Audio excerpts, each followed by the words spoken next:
Good morning everyone और आप सभी का स्वागत है। और हम लोग जो है ना यहाँ पे बीपीएससी एडीयू को और ऑडिटर और बीपीएससी 72 जितने भी एग्जाम है ना कमीशन के द्वारा सबको यहाँ पे फोकस किया जा रहा है। आइए स्टार्ट करते हैं।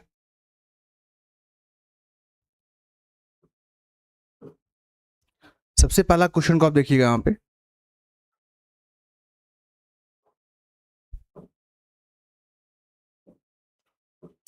फर्स्ट क्वेश्चन क्या है कि हाल ही में जो अमेरिका है वो किस देश पे टैरिफ को लगाया। हाल ही में पूछ रहा है, ऐसे तो बहुत देशों पे लगाया है बट आपसे ये पूछ रहा है कि हाल में जो ना किस देश पे लगाया। टैरिफ का मतलब क्या होता है, शुल्क का मतलब क्या होता है। जब कोई प्रोडक्ट को हम लोग जो है ना अन्य कंट्री में बेचते हैं, ठीक है, तो वहां पे जो वो कंट्री वाला होता है ना उस प्रोडक्ट पे एक शुल्क वसूलता है, उसी को टैरिफ कहा जाता है। सिंपल मतलब ये होता है। बहुत लोग बोले थे कि शब्द का सर आप जो है ना मेंशन भी कर देंगे अर्थ क्या होता है उसका। तो टैरिफ का मतलब ये होता है आपका। बहुत लोगों को पता है और बहुत लोगों को नहीं पता है। तो टैरिफ मतलब जब भारत किसी देश में प्रोडक्ट को भेजता है और वो प्रोडक्ट जब वहां पे मार्केट में बिकने के लिए तैयार होता है तो वहां की कंट्री वाले लोग वहां पे एक शुल्क को वसूलते हैं, उसी को टैरिफ कहा जाता है। तो हाल ही में पूछ रहा है तो चाइना पे तो लगाया था, वियतनाम पे तो लगाया था, लेकिन कल का न्यूज आप देखोगे तो हालिया में दक्षिण कोरिया पे भी जो ना अमेरिका ने कहा कि आपसे हम ना टैरिफ को वसूलेंगे। ठीक है, तो फर्स्ट का क्या हो जाएगा हमारा, फर्स्ट का हो जाएगा सी। हाल ही में पूछ रहा है टैरिफ। नेक्स्ट क्वेश्चन को देखिए यहाँ पे। अगले प्रश्न को देखेंगे आप लोग क्या कह रहा है। और इसमें मैथ के भी क्वेश्चन लिए गए हैं जो आप लोग को प्रैक्टिस करने में काफी अच्छा लगेगा। सारे क्वेश्चन जो है ना पूछे गए हैं और बहुत ही सिंपल तरीके से मैथ को यहाँ पे लाया गया है। शंभू, आदिल, खुशबू, सभी को गुड मॉर्निंग। और आप लोग इसका आंसर करें। सेकेंड नंबर क्वेश्चन देखिए, संयुक्त राष्ट्र में भारत का स्थायी प्रतिनिधि कौन है। अभी जो है ना संयुक्त राष्ट्र का मतलब समझ लीजिए यहाँ पे। इसका मतलब क्या होता है, एक अंतर्राष्ट्रीय संस्था है जिसका काम होता है दुनिया में शांति फैलाना, शांति का जो है ना वो फैलाना। ठीक है, शांति स्थिरता जो है वहां पे वो करना, फैलाना। यहाँ पे 193 मेंबर है इस संस्था में, संयुक्त राष्ट्र में। ये कब बना था, तो 1945 में बना था। ये सब बेसिक चीज है। इसके हेडक्वार्टर वगैरह देख लीजिएगा। वर्तमान में इसके चेयरपर्सन कौन है, अध्यक्ष कौन है, यहाँ पे महासचिव कौन है, ये सारे क्वेश्चन पूछे जाते हैं। न्यूज में भी इसलिए चल रहा है ना क्योंकि अभी आप देखोगे जो रशिया यूक्रेन वार है या गाजा इजराइल का जो मसला है यहाँ पे, जो अमेरिका गाजा पीस बोर्ड का गठन कर रहा है, तो इसके कारण क्या हो रहा है ना, ये सब घटनाओं के कारण क्या हो रहा है, जो यहाँ पे संयुक्त राष्ट्र को काम करना चाहिए था शांति के लिए वो नहीं कर पा रहा है। और यहाँ पे अमेरिका अपना एक अलग से बोर्ड बना रहा है, उसमें जो है ना नए नए कंट्री को प्रपोजल दे रहा है कि आप इसका मेंबर बनिए। तो इसकी जो रिलेवेंस है संयुक्त राष्ट्र को लेकर वो काफी कम होते जा रहा है। इसका आंसर काफी जो है ना न्यूज में चल रहा है। मेंस में जो है ना अक्सर पूछे जाते हैं कि संयुक्त राष्ट्र जो है यहाँ पे क्या आज वो प्रासंगिक है या नहीं है। तो इस पे आप लोग को जो है ना मेंस आंसर राइटिंग में लिखना होगा। तो वर्तमान में जो है ना अस्थायी प्रतिनिधि कौन है यहाँ पे, फर्स्ट के बारे में कल का अगर आपने न्यूज देखा होगा तो उसमें बातें की गई है कि हमारे जो प्रतिनिधि हैं यूएनओ में, उन्होंने कहा कि अमेरिका का जो प्रयास है गाजा पीस बोर्ड वो जो है ना इसके महत्व को कम कर रहा है। तो कौन है हमारे, पर्वत नैनी हरीश। ये क्वेश्चन जो है ना पूछे गए हैं बिहार पब्लिक सर्विस कमीशन में, पहले भी पूछा गया है और अभी पूछेगा आप लोग से। तो सेकेंड का हो जाएगा बी। और सेकेंड का बी में जो पहला नाम मुझे देखने को मिल रहा है ना, और एक जो है ना नया वैकेंसी आया है बिहार पब्लिक सर्विस कमीशन का, बहुत लोगों को पता होगा। तो आप लोग देख लीजिएगा, ऑडिटर का वो जो है ना पोस्ट है वो लेवल 5 का जॉब है और इस एग्जाम को बीपीएससी कंडक्ट करवाएगी। और जो प्रोसेस जो कमीशन का होता है प्रीलिम्स मेंस और इंटरव्यू, सेम प्रोसेस यहाँ पर भी फॉलो करना पड़ेगा। और ये बहुत ही अच्छा जॉब इसको माना जाता है। तो आप लोग देख लीजिएगा जो भी सुटेबल है उस पोस्ट के लिए आप लोग फॉर्म भरिएगा। और जो हम लोग पढ़ रहे हैं ना वही सिलेबस है उसका। भारत का अब तक का सबसे लंबा बजट भाषण किसने दिया? अब जो है ना, बजट पे बहुत सारे आर्टिकल आ रहे हैं, तो हम बजट पे थोड़ा सा बात कर देते हैं। आप लोग भाषण के बारे में बताइए यहाँ पे, और ये जो लिंक है ना हमारा, उसको हम शेयर कर देते हैं अपने ग्रुप में, टेलीग्राम ग्रुप में हम जो ना शेयर कर देते हैं। आप लोग इसका आंसर बताइए क्या होगा।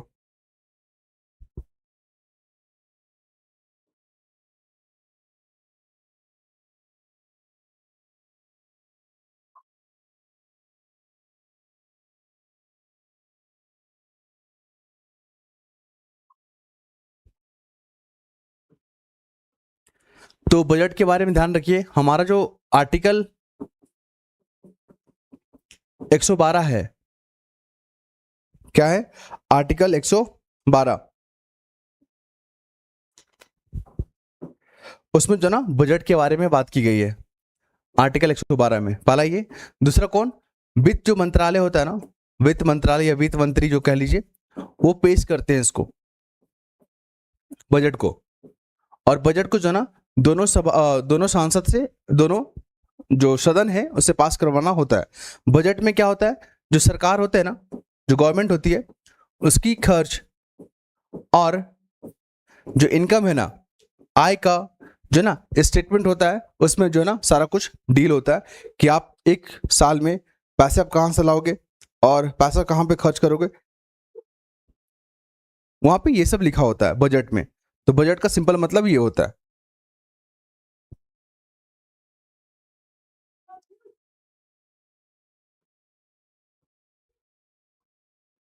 और एज उसमें जो ना नॉर्मल जो एज होता है 37 जनरल का, और बाकी जो कैटेगरी में है उसमें 4 4 5 5 साल बढ़ा लीजिए आप लोग, सिंपल।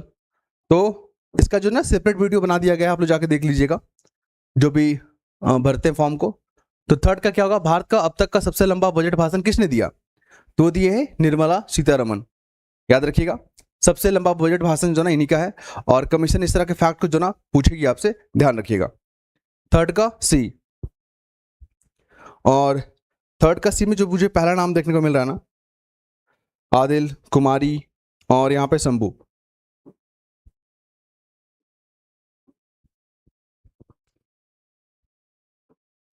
ये सब सारे जितने भी क्वेश्चन हम लोग डील कर रहे हैं ना, सारे ट्रेंडिंग क्वेश्चन है, सारे कमीशन ने पहले भी पूछा हुआ है, उसको ध्यान में रखकर हम लोग क्वेश्चन फ्रेम किए हैं।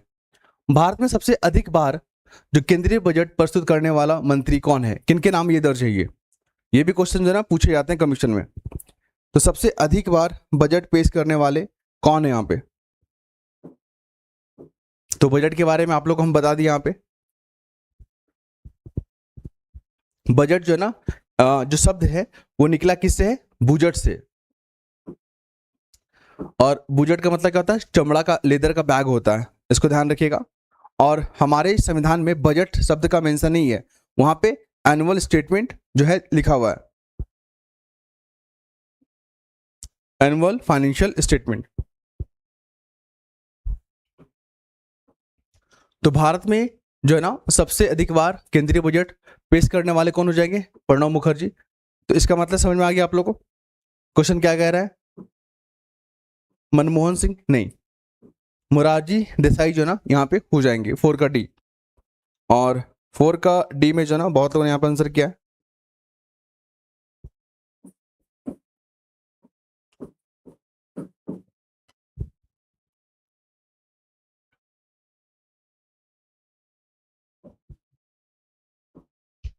अगला प्रश्न को आइए। प्रधानमंत्री के अनुसार 2030 तक तेल और गैस के क्षेत्र में जो ना कितना इन्वेस्टमेंट करने का लक्ष्य रखा गया है?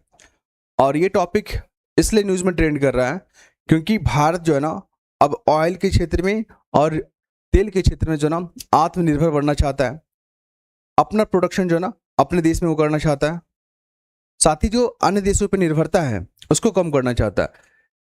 अगर हम लोग बात करें यहाँ पे इसके उद्देश्य को लेकर, इसके क्या क्या उद्देश्य है, ये जो टारगेट है इसका, तो एफडीआई को क्या करना? इन्वेस्ट करना, मतलब अट्रैक्ट करना। दूसरा क्या है? आत्मनिर्भर।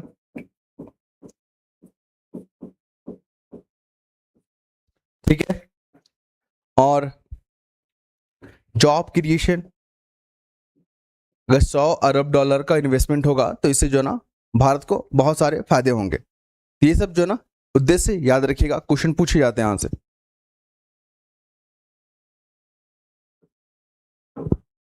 और यहाँ पे 5 का सी कहने वाले किसी कोई है क्या? यहाँ पे 5 का सी में जो है ना 75 कुमारी बता रहे हैं, नीलम शंभू, बहुत सुंदर। तो यहाँ पे 100 अरब डॉलर हो जाएगा। और इस तरह के क्वेश्चन जो है ना पूछे जाते हैं एग्जाम में, ध्यान रखिएगा। नेक्स्ट आते हैं यहाँ पे, भारत ने हाल ही में कुल कितने देशों और समूहों के साथ एफटीए किया है? ये भी क्वेश्चन पूछेगा आपसे। इस क्वेश्चन को बताइए। थोड़ा सा हम एफटीए के बारे में बात कर लेते हैं, फ्री ट्रेड एग्रीमेंट के बारे में, क्योंकि बहुत मुझे कमेंट आता है कि आप जो है ना चीज़ों को थोड़ा सा वो एक्सप्लेन भी करते चलें। तो एफटीए का मतलब क्या होता है? Free trade agreement. क्या होता है ये? Free trade agreement. ये फ्री ट्रेड जो एग्रीमेंट होता है ना वो कंट्री से किया जाता है या ग्रुप ऑफ कंट्री से किया जाता है, ठीक है। भारत ने जैसे आसियान के साथ भी फ्री ट्रेड एग्रीमेंट किया हुआ है, तो उसमें तो ग्रुप है, 10 का मेंबर है वहां पे, ठीक है। और पर्टिकुलर भी किया गया जैसे कि यूएई, ऑस्ट्रेलिया, न्यूजीलैंड, ये सब देश के साथ जो है ना पर्टिकुलर किया गया है। तो फ्री ट्रेड एग्रीमेंट में होता क्या है कि जो शुल्क जो होता है ना, जो टैरिफ जिसको कहते हैं, उसको कम से कम रखा जाता है या जीरो रखा जाता है, ठीक है। पहला ये। दूसरा क्या है, इसके क्या फायदे हैं? एफटीए जो किया जाता है, एफटीए उसका लाभ क्या है? लाभ में अगर आपसे पूछेगा कि आप लाभ बताइए, तो लाभ में आप क्या लिखोगे? ये एक्सपोर्ट को क्या करेगा? बढ़ाएगा। तो भारत का एक्सपोर्ट जो है ना अब बढ़ेगा। दूसरा क्या होगा? एफडीआई आएगा, इन्वेस्टमेंट बढ़ेगा। थर्ड की अगर बात करें, जॉब क्रिएशन होगा। क्या होगा? जॉब का क्रिएशन होगा। उसके बाद जो भारत का सॉफ्ट पावर है उसमें वृद्धि होगा, सॉफ्ट पावर में वृद्धि होगा। दोनों देशों का जो संबंध है, रिलेशन है, उसमें मजबूती आएगा।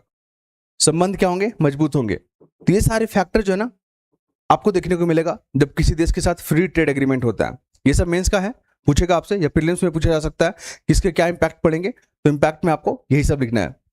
और जो क्वेश्चन आप देख रहे हो ना स्क्रीन पे कि सबसे ज्यादा जो है यहाँ पे, सॉरी, कि भारत ने कितने देश और समूह के साथ जो है ना वो ट्रेड किया है, तो यहाँ पे 22 हो जाएगा, याद रखिएगा। क्योंकि अभी यूएई के साथ 27 जनवरी को 2025 को ट्रेड मतलब एफटीए हो चुका है। तो आपसे क्वेश्चन पूछे जाएंगे।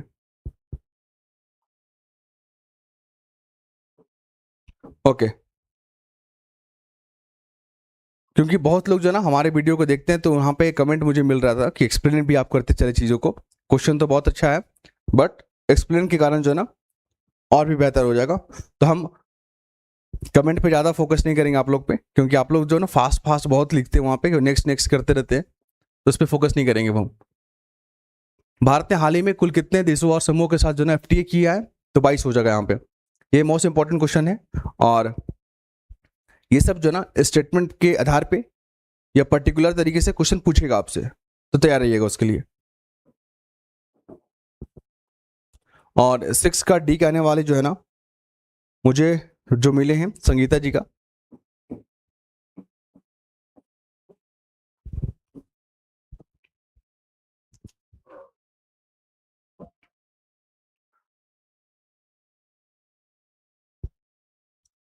अब यहाँ पे आसियान, आसियान क्या है? एक ग्रुप है। जैसे आपने G20 का नाम सुना होगा, आपने G7 का नाम सुना है, उसी प्रकार आसियान है। तो इसमें कितना मेंबर है? क्योंकि कल जो है ना न्यूज में देखने को मिला चाइना आसियान के साथ भी जो ना फ्री ट्रेड एग्रीमेंट किया हुआ है, तो वो भी जो ना एक बड़ा एग्रीमेंट है। जैसे आप देखोगे यहाँ पे अभी जो जितना भी न्यूज चल रहा है वहां पे इंडिया और यूरोपीय यूनियन, ठीक है, कोई दिक्कत नहीं है। तो यूरोपीय और यूनियन और इंडिया के बीच में जो ट्रेड हुआ है ना, उसमें जो अगर बात करें ना तो 200 करोड़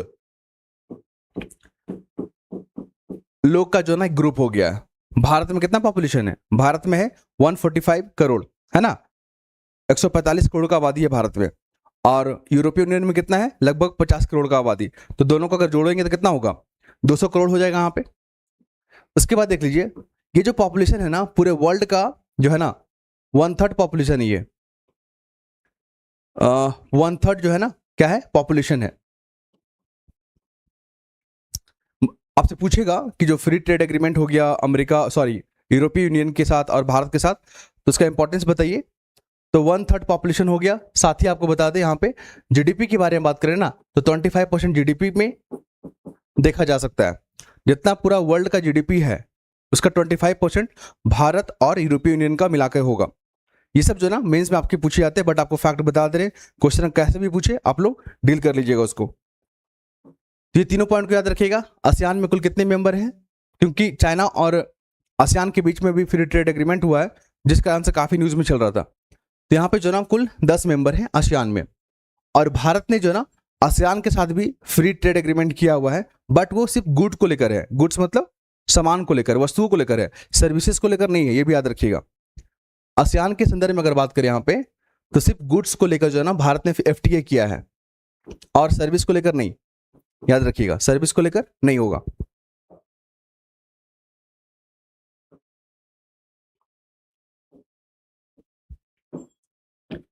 तो आसियान में 10 हो जाएंगे, और 7 का सी कहने वाले कितने लोग यहाँ पे, जो फर्स्ट नाम देखने को मिला मुझे,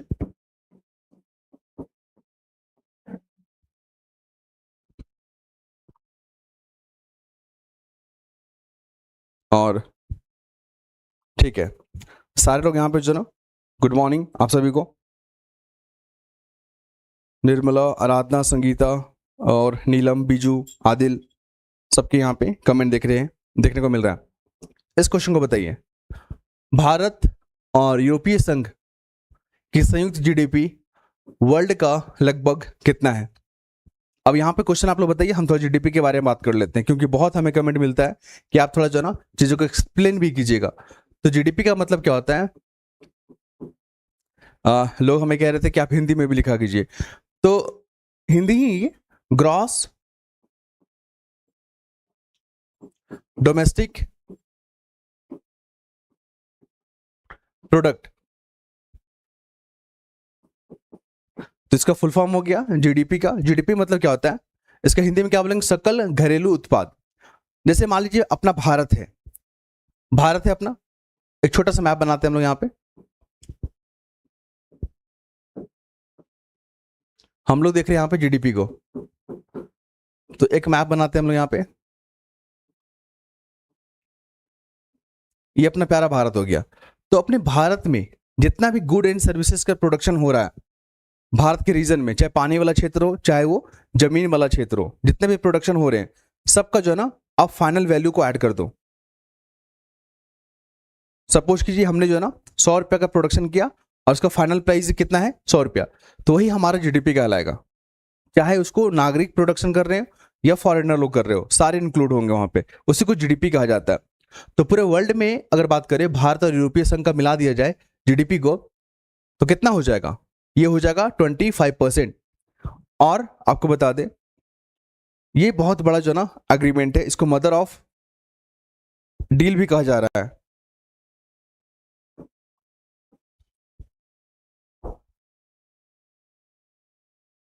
तो यहाँ पे 8 का सी वाले कितने यहाँ पे, नीलम,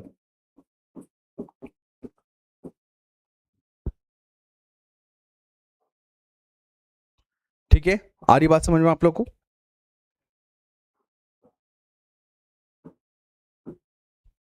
निम्नलिखित में से कौन सा देश आसियान के सदस्य है। अब यहाँ पे स्टेटमेंट दिया गया है, आसियान में कुल 10 मेंबर है ना, तो उसके मेंबर को लेकर भी क्वेश्चन पूछा हुआ है कि कौन कौन इसमें मेंबर है, कौन कौन सा नहीं है। तो यहाँ पे 3 कंट्री का नाम लिखा हुआ है, मुझे बताइए, क्योंकि तीनों न्यूज में चल रहा था। मलेशिया, आपको पता ना मलेशिया इंडोनेशिया क्यों न्यूज में था, क्योंकि ग्रोक को उसने प्रतिबंध लगा दिया। जो एआई टूल है ग्रोक एलन मस्क का, उसको बैन कर दिया है, इस कारण से काफी न्यूज में था। तो मुझे लगता है कि आप लोग को यहाँ पे आंसर देना चाहिए इसका, ठीक है।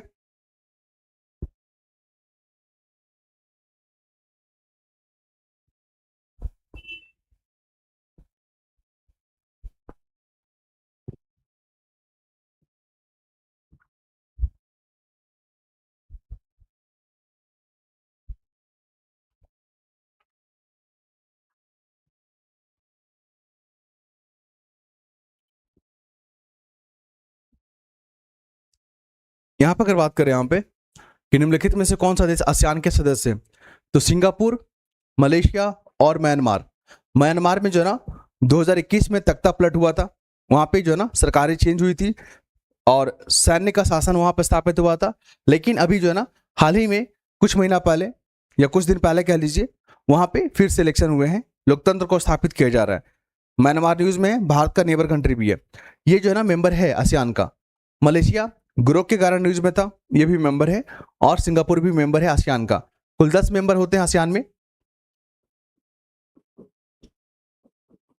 आसियान में 10 मेंबर होता है, तो 10 में से ये तीनों है आपका। तो यहाँ पे क्या हो जाएगा, ऑप्शन डी। कमीशन ऐसे ही क्वेश्चन पूछेगी आपसे, और हम लोग इसलिए डील कर रहे हैं ना क्योंकि न्यूज में चल रहा है चाइना और आसियान का फ्री ट्रेड एग्रीमेंट को लेकर, या भारत और फ्री ट्रेड एग्रीमेंट को लेकर जो है ना बातचीत चल रहा है। और तो यहाँ पे 9 का हो जाएगा डी, और 9 का डी कहने वाले जो है ना मुझे एक नाम देखने को मिल रहा है।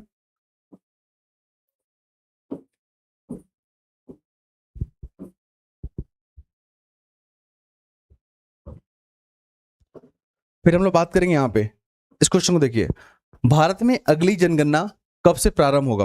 अब यहाँ पर बात करेंगे सेंसस के बारे में, ठीक है। तो आप लोग क्वेश्चन को बनाइए, हम थोड़ा सेंसस के बारे में बात कर लेते हैं।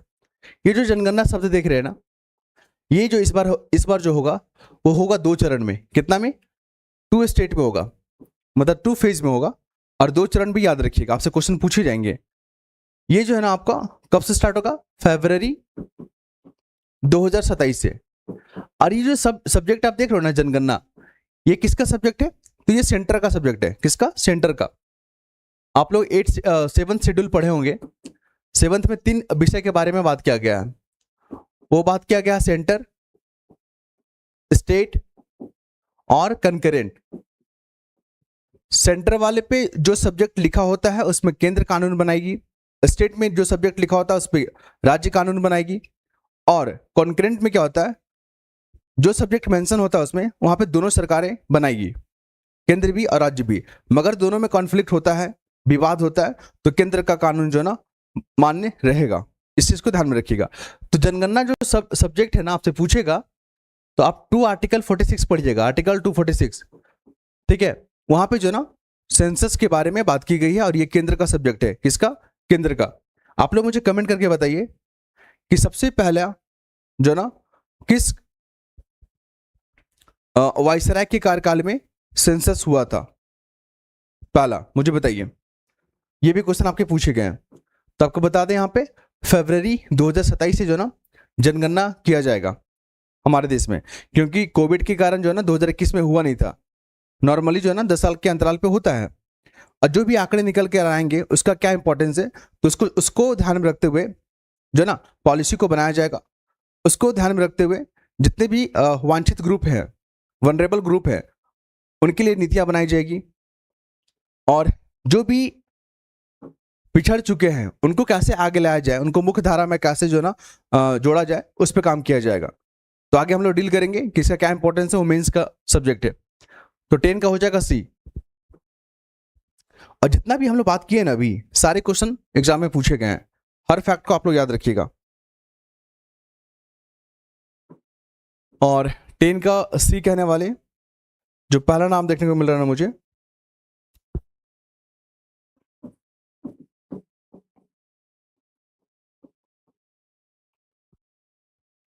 रितिका, शंभू, शोभा, बिजू, संगीता, नीलम, आराधना, सबका नाम यहां पर देखने को मिल रहा है। तो आप लोग फटाफट आंसर करेंगे। अब मणिपुर में जो है ना इसको लेकर काफी आर्टिकल चल रहा है। आप लोग को बता दें यहाँ पे, आप लोग इसका आंसर दीजिए। थोड़ा सा एक्सप्लेन कर देते हैं, मुझे देना पड़ता है एक्सप्लेन यहाँ पे। मणिपुर को लेकर जो जो फैक्ट बात करेंगे ना याद रखिएगा। ये जो हमारा मणिपुर है, ये जो ना म्यांमार से बाउंड्री साझा करता है। पहला फैक्ट याद रखिएगा। मणिपुर चर्चा में क्यों चल रहा है?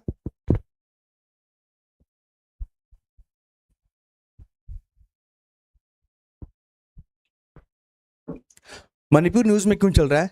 वो चल रहा है कुकी प्लस मैताई जो ट्राइब है ना, मैताई, ये जो ट्राइब है जनजाति, उनके कारण न्यूज में बहुत चल रहा है मणिपुर। क्यों? क्योंकि दोनों के बीच में कॉन्फ्लिक्ट बहुत ज्यादा देखने को मिल रहा है। आपने देखा होगा 2023 में जो है ना मैताई जो ट्राइब हैं उनको जो है ना एसटी का दर्जा देने को लेकर ये हिंसा देखने को मिला और काफी दिनों तक चलता रहा। लेकिन हाल में जो ना उस हिंसा में कमी देखा गया, लेकिन फिर से वो हिंसा स्टार्ट हो गया।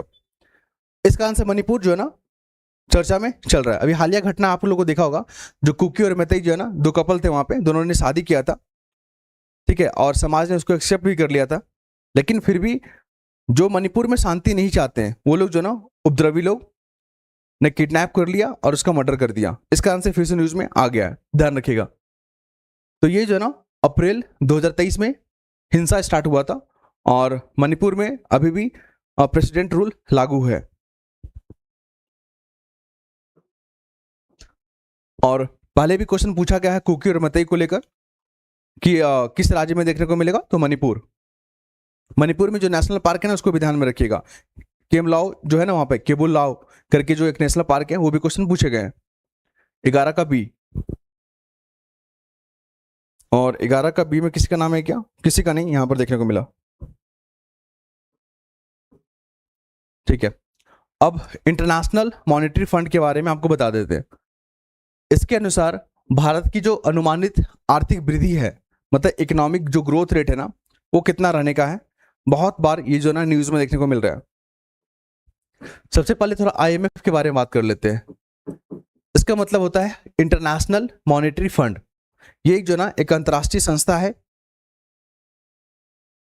इसका काम क्या होता है, जो तत्कालिक जो लोन वगैरह होता है ना कंट्री को चाहिए होता है, या बैलेंस ऑफ पेमेंट को जो समस्या से कोई देश अगर जूझ रहा है तो उसको वहां पे सहायता देता है, ठीक है, आईएमएफ का।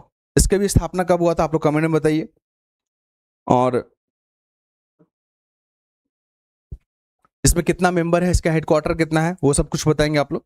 तो आईएमएफ ने भारत की जो ग्रोथ रेट है, जो भारत की इकोनॉमी जो ग्रोथ कर रही है ना, उसके बारे में जो यहाँ पे काफी आलेख लिखे हैं, काफी आर्टिकल लिखे हैं कि भारत का जो है ना ग्रोथ रेट काफी बढ़ेगा।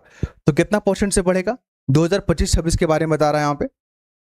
और क्योंकि तमाम चुनौतियां मौजूद है वर्ल्ड में, अभी रसिया यूक्रेन वार आप देख रहे हो, यहाँ पे गाजा शांति को लेकर आपने देखा ही होगा, फिर यहाँ पे थाईलैंड कंबोडिया के बीच में भी लड़ाई हो रहा है, तो काफी अस्थिरता है। अमेरिका का जो टैरिफ नीति है उससे भी लोग काफी परेशान हैं।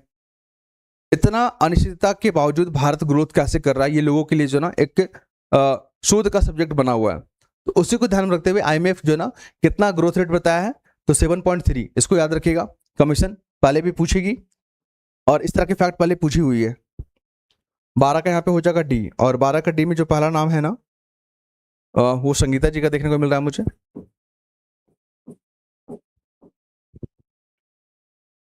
शंभू, नीलम, संगीता, आराधना और रितिका, शोभा। नेक्स्ट आइए।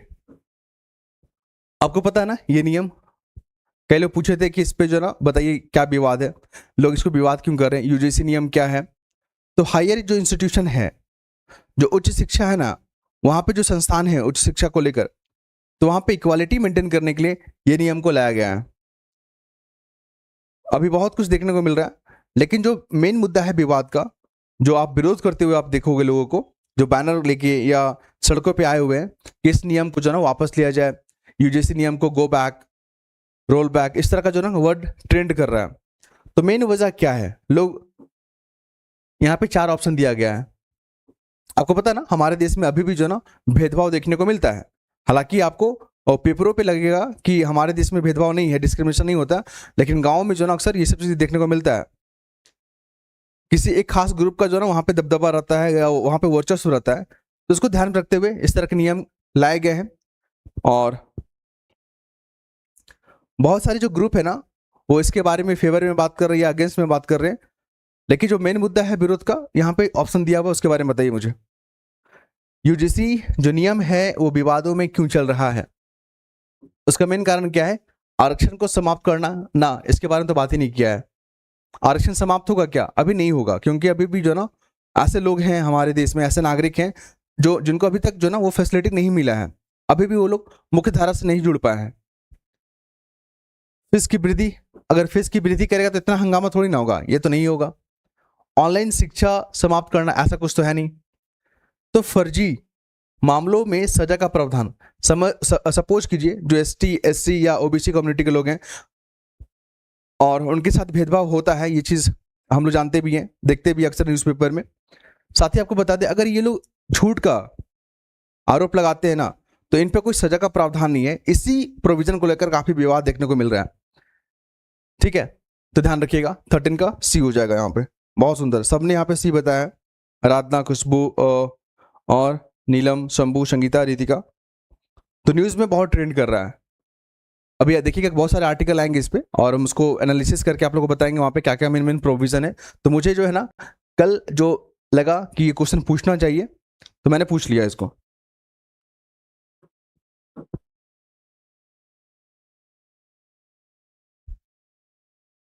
आरक्षण जो है ना समाप्त नहीं होगा अभी, तो मुझे नहीं लग रहा कि 100 साल तक समाप्त होगा। अभी तो समझ लीजिए जब तक कि पूरा इक्वालिटी नहीं आएगा ना हमारे देश में, तब तक आरक्षण रहेगा मुझे लग रहा है। 13 का सी, 13 का हो जाएगा सी यहाँ पे। और 13 का सी में जो पहला नाम है ना यहाँ पे,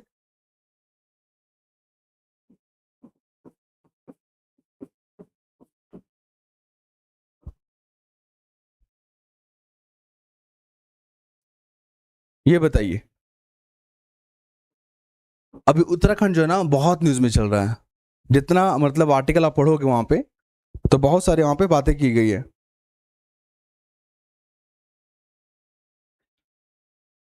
इसका आंसर आप लोग बताइए यहाँ पे। उत्तराखंड में समान नागरिक संहिता जो है ना यूजीसी किस स्थिति से लागू हुई है। हम लोग इस पे बात क्यों कर रहे हैं, क्योंकि पूरे देश में जो ना यूनिफॉर्म सिविल कोड को लागू करने वाला पहला देश उत्तराखंड है। हम लोग बात करते हैं अब फैक्ट पे, यहाँ पे यूजीसी पे बात करते हैं, sorry uniform civil code. Uniform civil code क्या होता है ये, आप लोग क्वेश्चन को पढ़िए समझिए। हम थोड़ा यूनिफॉर्म सिविल कोड पे बात कर लेते हैं, क्योंकि बहुत लोग को एक्सप्लेनेशन चाहिए यहाँ पे। तो यूनिफॉर्म सिविल कोड का सिंपल मतलब क्या होता है, आपने उत्तराधिकारी का केस देखा होगा, आपने शादी ब्याह वाला केस देखा होगा, आपने तलाक वाला केस देखा होगा, आपने प्रॉपर्टी को लेकर मामला देखा होगा। तो जितने भी चीज है ना, लिव इन रिलेशन हो गया, ये सब जितने भी चीज है ना, सारे आपके यूनिफॉर्म सिविल कोड के अंतर्गत आता है। ठीक है, तो यूनिफॉर्म सिविल कोड जो है ना, पहले अलग अलग कानून होता था। मान लीजिए जो इस धर्म को मान रहे हैं तो उनके हिसाब से अलग जो कानून है, दूसरे धर्म के लोगों के लिए दूसरे कानून है। तो यहाँ पे यूनिफॉर्म लाया गया है। अभी आपने आर्टिकल में देखा होगा, जैसे जो हमारी महिलाएं हैं, शादी तो हो जाता था लेकिन रजिस्टर नहीं होता था शादी का, तो उनको बहुत दिक्कत होता था प्रॉपर्टी को लेकर। बाद में क्या उनको प्रॉपर्टी में हिस्सा मिलेगा या नहीं मिलेगा, तो इसको लेकर भी जो है ना काफ़ी लीगल मामले देखे जाते थे। कोर्ट में जो है ना कोर्ट में जो है ना केस देखने को मिलता था। दूसरा क्या है कि अगर शादी जो है ना रजिस्टर नहीं हुआ ना, तो फिर तलाक वलाक में भी लेने में बहुत दिक्कत होता था। तो यहाँ पे महिलाएं बहुत परेशान थी, जैसे कि ट्रिपल तलाक आपने देखा वहाँ पे, उससे भी महिलाएं काफ़ी वो थी, परेशान थी। हलाला जो आपने देखा था, वो सब चीज़। तो कुल मिलाकर जो है ना आप उत्तराखंड के बारे में आप पढ़ोगे तो यही सब आर्टिकल वहाँ पर लिखने को मिल रहा है कि इससे जो है ना महिलाओं को कैसे सशक्त किया गया। तो यूनिफॉर्म सिविल कोड आने से जो ना महिलाएं एम्पावर हुई है, बहुत मजबूत हुई है। उनके अधिकार, जैसे कि प्रॉपर्टी में अब महिलाओं का भी इक्वल अधिकार है, जितना पुरुषों को मिलता है ना उतना महिलाओं का भी अधिकार है। ठीक है, तो ये सब चीज़ जो ना आपको मिलेगा यूनिफॉर्म सिविल कोड में। अब उत्तराखंड में लागू हो गया, साल भर हो गया वहाँ पे, क्योंकि 27 तारीख को साल भर हो गया था, इस कारण से न्यूज़ में चल रहा है। पूरे देश में यूनिफॉर्म सिविल कोड जो है ना जल्दी ही इंप्लीमेंट देखने को मिलेगा आप लोगों को। कमेटी वमेटी सब बन गया है, रिपोर्ट वगैरह उस पर काम चल रहा है। यूनिफॉर्म सिविल कोड 14 का सी।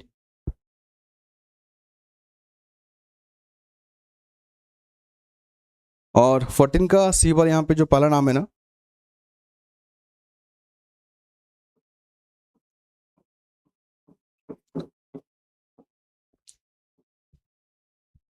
शंभू, रितिका, नंदी, नंदिता कुमारी, खुशबू, आराधना, नीलम, सारे के यहाँ पे आंसर देखने को मिल रहा है। इस क्वेश्चन की बात की जाए, भारत में समान नागरिक संहिता लागू करने वाला पहला राज्य कौन सा है? सिंपल क्वेश्चन है, बता दीजिए। इस टाइप के क्वेश्चन पूछे जाते हैं एग्जाम में।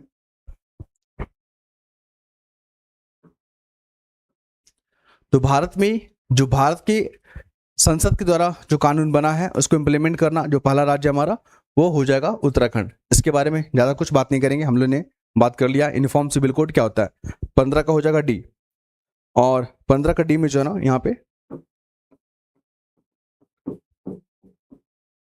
फर्स्ट नेम जो मिल रहा है संगीता, रितिका, आराधना। नेक्स्ट आते हैं आर्टिकल 44 जो है ना किससे संबंधित है, ये भी क्वेश्चन आपके पूछे गए हैं। तो क्या वो समान शिक्षा से सही जुड़ा हुआ है, एजुकेशन को लेकर, समान नागरिक संहिता, मौलिक अधिकार, पंचायत व्यवस्था। मौलिक अधिकार के बारे में थोड़ा सा याद कर लीजिएगा आप लोग, भाग जो है ना 3 में मौलिक अधिकार के बारे में चर्चा किया गया है। उसके बाद हम लोग बात करेंगे यहाँ पे आर्टिकल 12 से लेकर 35 तक जो है ना मौलिक अधिकार के बारे में चर्चा किया हुआ है। और हमारे फंडामेंटल राइट को प्रोटेक्ट करने का जो अधिकार है वो सुप्रीम कोर्ट को दिया गया है। किसको दिया गया, सुप्रीम कोर्ट। हालांकि हाई कोर्ट भी करती है, बट अल्टीमेट पावर जो ना सुप्रीम कोर्ट को दिया गया है। तो यहाँ पे 16 का हो जाएगा बी, और 16 का बी में जो आंसर है ना वो हो जा रहे हैं यहाँ पे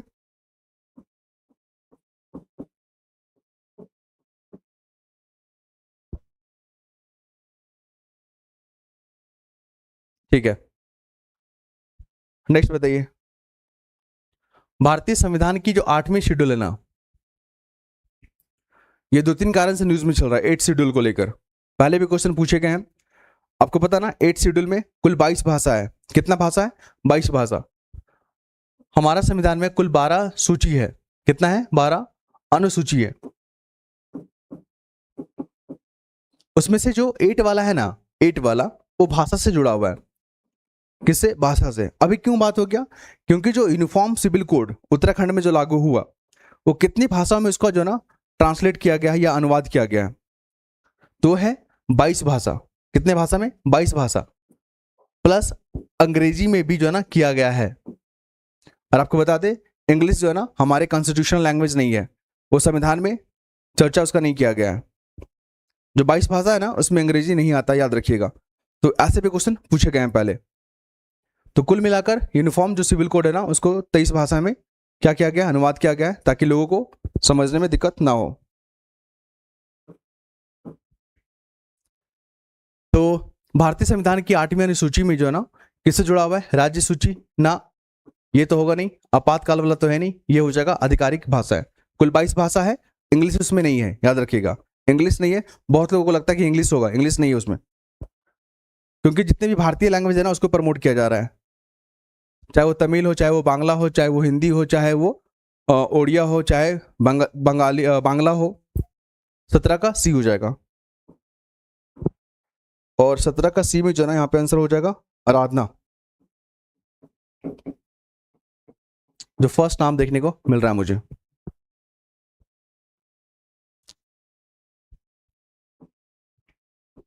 नेक्स्ट आइए यहाँ पे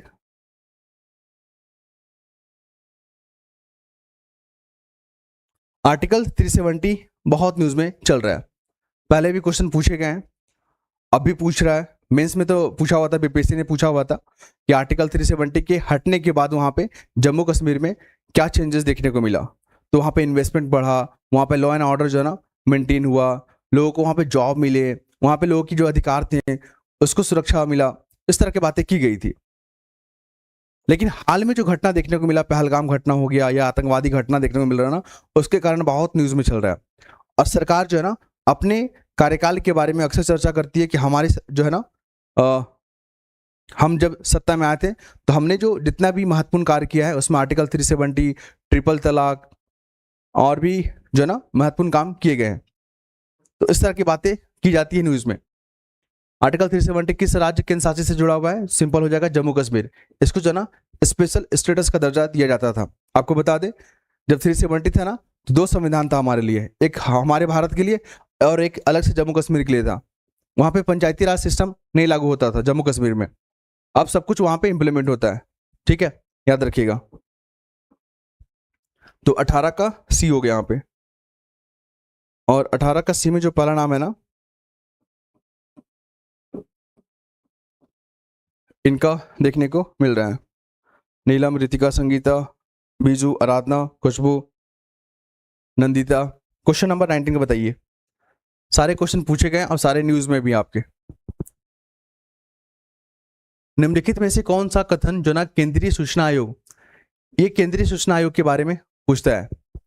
सिंपल सा, जब संस्था कोई न्यूज में आता है ना, चाहे आपका सूचना आयोग हो गया, चाहे आपका वित्त आयोग हो गया, चाहे आपका चुनाव आयोग हो गया, दो क्वेश्चन बहुत पूछता है। एक तो उसका आर्टिकल पूछ लेगा संविधान में, क्या संविधान में इसके बारे में कुछ लिखा हुआ है।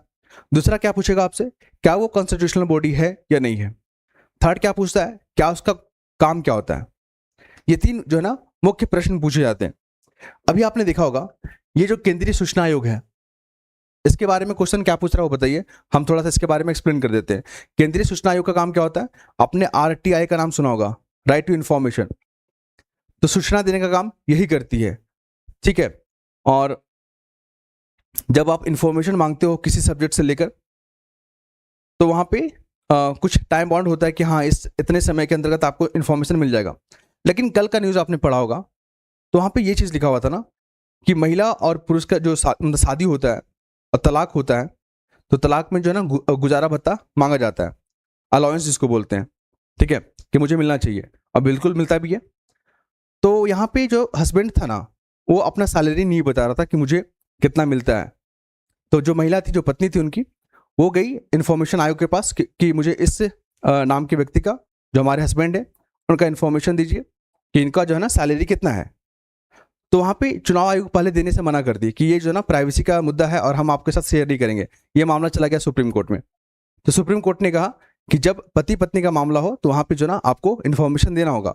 फिलहाल में जो ना कमीशन ने वो इन्फॉर्मेशन दिया। तो ये सब जो ना नॉलेज भी आपको रखना है, क्योंकि बहुत लोग आप देखोगे जो हस्बैंड लोग होते हैं ना, जब तलाक उलाक होता है तो अपना सैलरी छुपाते हैं ताकि महिलाओं को वो देना ना पड़े, गुजारा भत्ता। तो इस तरह की जो है ना घटनाएं देखने को मिला। तो केंद्रीय सूचना आयोग जो है ना क्या होगा, क्या ये एक संवैधानिक है? नहीं, संविधान में इसके बारे में चर्चा नहीं किया हुआ, बल्कि इसको एक्ट के माध्यम से बनाया गया। तो ये क्या वैधानिक निकाय है? देखते हैं आगे क्या होगा। न्यायिक तो है नहीं और अर्ध न्यायिक भी नहीं है, तो यहाँ पे ऑप्शन बी हो जाएगा, 19 का बी। समझ रहे ना? तो कैसे कैसे न्यूज में आता है, कहाँ से क्वेश्चन कैसे पूछा जाता है, सब कुछ यहाँ पे हम लोग देख रहे हैं। और 19 का बी हो जाएगा यहाँ पे। और 19 का बी किसी ने आंसर दिया है क्या? सब लोग यहाँ पे सी बता रहे हैं, बट सी नहीं होगा। तो ये इस टाइप का क्वेश्चन तो हम लोग ने कई बार बात किया है, फिर भी आप लोग गलत कैसे कर देते हैं मुझे नहीं समझ में आता है। आराधना, नीलम, खुशबू, शंभू, मनीषा, संगीता, तो ऐसे चीजों को पढ़िएगा ना तो आप लोग को पढ़ने में मजा भी आएगा, साथ ही कमीशन का जो एग्जाम है वो फाइनल भी कर पाएंगे आप लोग। और अभी ऑडिटर का आया ना फॉर्म, पंचायत ऑडिट सर्विस, लगभग 102 पोस्ट है। तो जो लोग भी एलिजिबल है ना, भर दीजिएगा, बहुत अच्छे जॉब है वो। लास्ट टाइम 2020 में आया था ये वाला।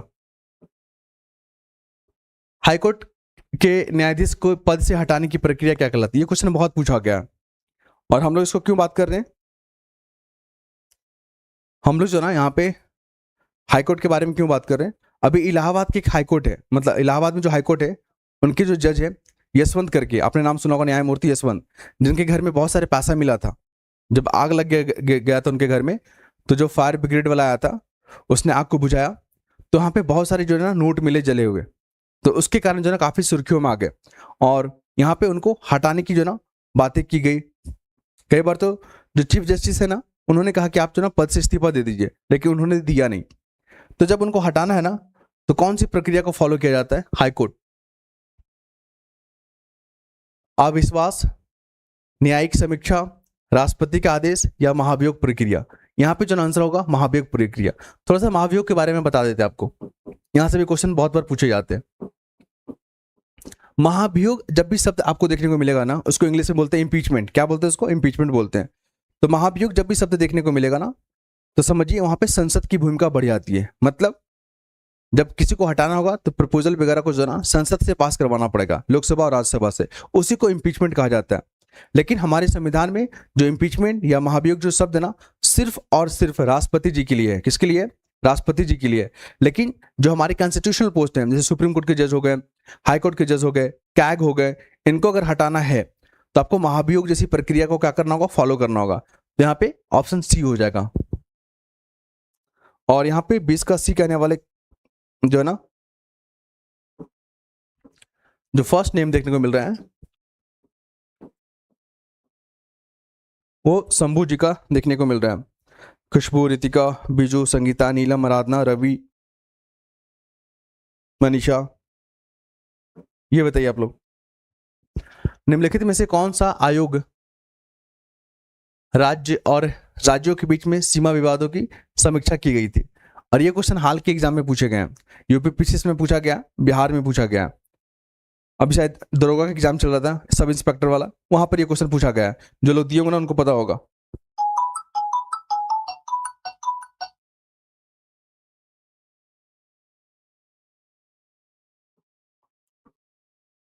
ठीक है, ये क्वेश्चन डायरेक्ट पूछे गए हैं क्योंकि राज्य और केंद्र के बीच में काफी कॉन्फ्लिक्ट देखने को मिल रहा है। इसका जीता जाता एग्जाम्पल आप कर्नाटक, केरल, तमिलनाडु में देखेंगे। और उसी को ध्यान में रखते हुए जो ना क्वेश्चन पूछे गए हैं कि जो है ना केंद्र राज्य के बीच में जो समीक्षा को लेकर जो कमेटी बना था राज्य और राज्यों के बीच में सीमा विवाद को लेकर, तो वो यहाँ पे किसके बीच में है? ए, बी, सी या डी?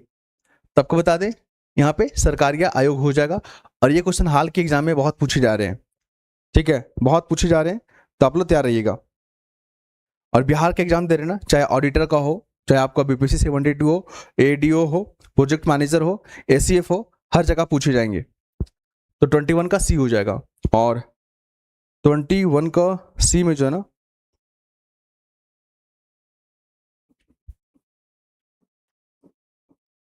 और मैथ के भी जो है ना 5-10 प्रश्न लिए गए हैं ताकि आप लोग प्रैक्टिस करते रहिए। जिनको आता है बहुत अच्छा, नहीं आएगा तो आप लोग देखिएगा कैसे उसको सॉल्व करेंगे हम लोग।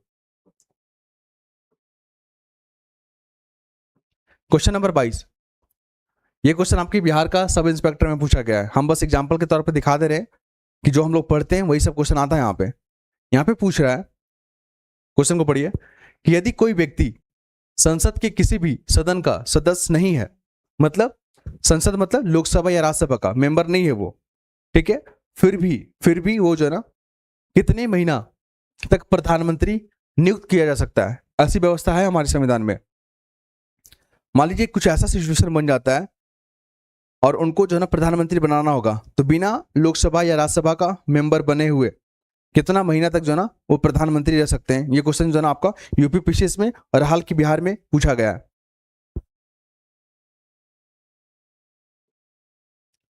तो यहाँ पे क्या होंगे इसके आंसर, आप लोग मुझे बताइए फटाफट। थोड़ा आप लोग को बात कर देते हैं। देखिए, प्रधानमंत्री हो गया, राष्ट्रपति हो गया, गवर्नर हो गया, जितने भी कॉन्स्टिट्यूशनल पोस्ट है ना, तो यहाँ पे आपको वो पद पे बनने के लिए, उसका जो है ना उस पोस्ट को होल्ड करने के लिए आपको भारत का सिटीजन होना होगा। क्या होना होगा? भारत के नागरिक होना होगा। ये पहला क्राइटेरिया होता है। साथ ही अगर आप प्रधानमंत्री बनते हैं तो आपको लोकसभा या राज्यसभा किसी का मेंबर होना होगा। अगर नहीं है तो आपको 6 माह के अंदर, 6 महीना के अंदर जो है ना क्या करना होगा? मेंबरशिप लेना होगा, लोकसभा का या राज्यसभा का। अगर नहीं लेते तो 6 महीना के बाद जो है ना आपका पद को खत्म कर दिया जाएगा, आपको पोस्ट से हटा दिया जाएगा।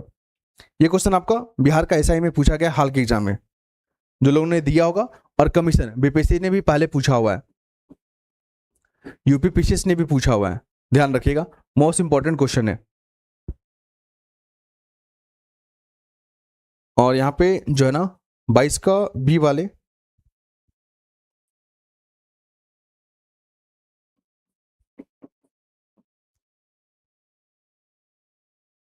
जो फर्स्ट नाम है बीजू कुमार, और भी लोग यहाँ पे नीलम, आराधना, सिद्धार्थ, रवि, शंभू, संगीता, काजल, खुशबू, रितिका, सारे का यहाँ पे कमेंट देखने को मिल रहा है। बहुत बढ़िया। और सब लोग यहाँ पे बी ही बता रहे हैं।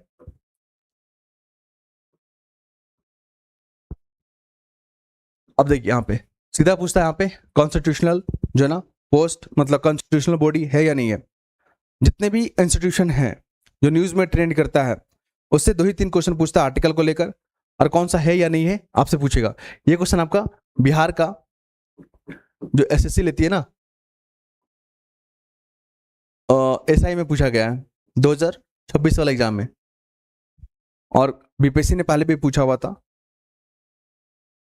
तो ये सब क्वेश्चन को प्रैक्टिस कर लीजिएगा आप लोग, जो लोग जानते हैं। और हम लोग जो है ना ये सब क्वेश्चन को इसलिए देख ले रहे हैं ताकि आप लोग को पता चले कि कौन कौन से क्वेश्चन देखे जा रहे हैं। जो हम लोग डिस्कस करते हैं बिल्कुल सेम उसी टाइप में पूछ रहा है। तो 22 के यहाँ पे क्या हो जाएगा? वित्त आयोग के बारे में आइए थोड़ा सा। ये जो फाइनेंस कमीशन है ना, इसके बारे में 280 जो आर्टिकल हमारा उसके बारे में डील करता है। तो ये तो है हमारा कॉन्स्टिट्यूशनल बॉडी। चुनाव आयोग 324 वहां पर लिखा हुआ है चुनाव आयोग के बारे में, ये भी हमारा कॉन्स्टिट्यूशनल है। संघ लोक सेवा आयोग, आपको पता ना, जब आप एग्जाम दोगे यूपीएससी का तो आप जो ना वहाँ पे फेस रिकॉग्नाइज होगा, मतलब आपका फेस का भी ना स्कैन किया जाएगा कि वो सच्चे वो जो है ना असली स्टूडेंट है या नहीं है, क्योंकि बहुत सारे जो ना वहाँ पे फ्रॉड देखने को मिलता है। तो आर्टिकल 315 में जो है ना संघ लोक सेवा आयोग के बारे में चर्चा किया हुआ है। तो ये तीनों तो नहीं होगा, मतलब यहाँ पे आंसर होगा नीति आयोग, जो कि 2015 में बना था, और इसको जो ना कैबिनेट प्रपोजल के आधार पे नीति आयोग का गठन किया गया था। तो इसका हो जाएगा यहाँ पे सी, तो इसका यहाँ पे सी हो जाएगा।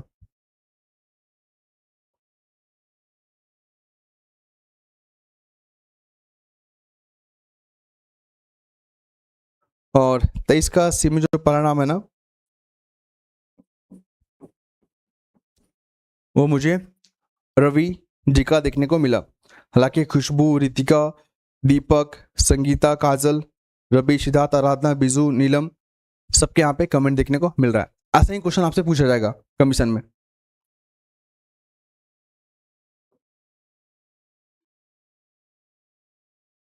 ज्यादा क्वेश्चन नहीं है, 50 क्वेश्चन होंगे, 50-55। संसदीय लोकतंत्र में मंत्री परिषद सामूहिक रूप से उत्तरदायी होती है। कैबिनेट काउंसिल का नाम सुना आपने ना, जो कैबिनेट काउंसिल होता है जिसके अध्यक्ष कौन होते हैं? प्रधानमंत्री। तो वो जो है ना सामूहिक रूप से रिस्पॉन्सिबल होते हैं। ठीक है, क्या होते हैं? सामूहिक रूप से रिस्पॉन्सिबल होते हैं। तो ये जो है ना किस आर्टिकल में लिखा हुआ, ये क्वेश्चन जो है ना आपके बिहार का एसआई में पूछा हुआ है।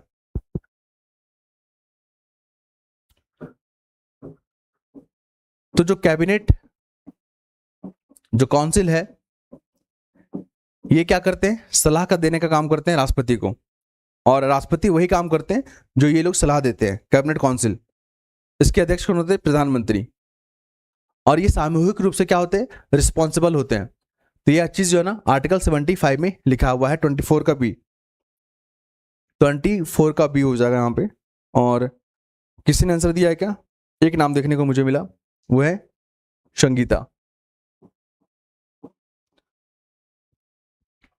बिजू, रितिका, संगीता, नीलम, रवि, खुशबू, आराधना, काजल, नीलम, दीपक, सबके यहाँ पे कमेंट देखने को मिल रहा है।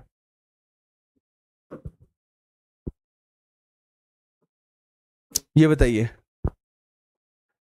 अच्छा, यहाँ पे ऐसे होगा, ये वाला ना होगा। एक न्यायपूर्ण विश्व और एक टिकाऊ ग्रह का निर्माण, ये जो ना थीम है, क्या है ये थीम है। तो किस संस्था का थीम है? ये क्वेश्चन आपका बिहार में पूछा हुआ है हाल के एग्जाम में। ये थीम बताइए, ताकि आप लोग को पता चले कि जो चीज टॉपिक न्यूज में रहता है या तो उसका थीम को लेकर पूछेगा, या तो इसका स्थापना को लेकर पूछेगा, वर्तमान में इसकी जो है ना मेजबानी कौन कंट्री कर रहा है वो पूछेगा। तो 4-5 एंगल याद रखिएगा। हम लोग यहाँ पे हॉलिस्टिक अप्रोच के साथ आगे बढ़ रहे हैं। कुल मिलाकर ये जो न्यायपूर्ण विश्व और एक टिकाऊ ग्रह का निर्माण जो ना, ये एक अंतर्राष्ट्रीय शिखर सम्मेलन हुआ था अभी हाल में हुआ था। तो किसका थीम है वो बताइए मुझे। और ये मुझे लगता है कि हाल के एग्जाम में पूछे भी गए हैं, मुझे याद नहीं आ रहा कौन सा एग्जाम है, बट ये पूछे गए हैं। तो यहाँ पे हो जाएगा G20। ये जो है ना G20 का जो हाल में हुआ था, कहाँ पे हुआ था G20 हुआ है आपका साउथ अफ्रीका में। कहाँ पे हुआ? साउथ अफ्रीका में। और G20 जो है ना वहाँ पे 20 के जो बड़े बड़े इकोनॉमी वाले जो कंट्री हैं, डेवलप कंट्री या डेवलपिंग कंट्री, उसी का एक ग्रुप है G20।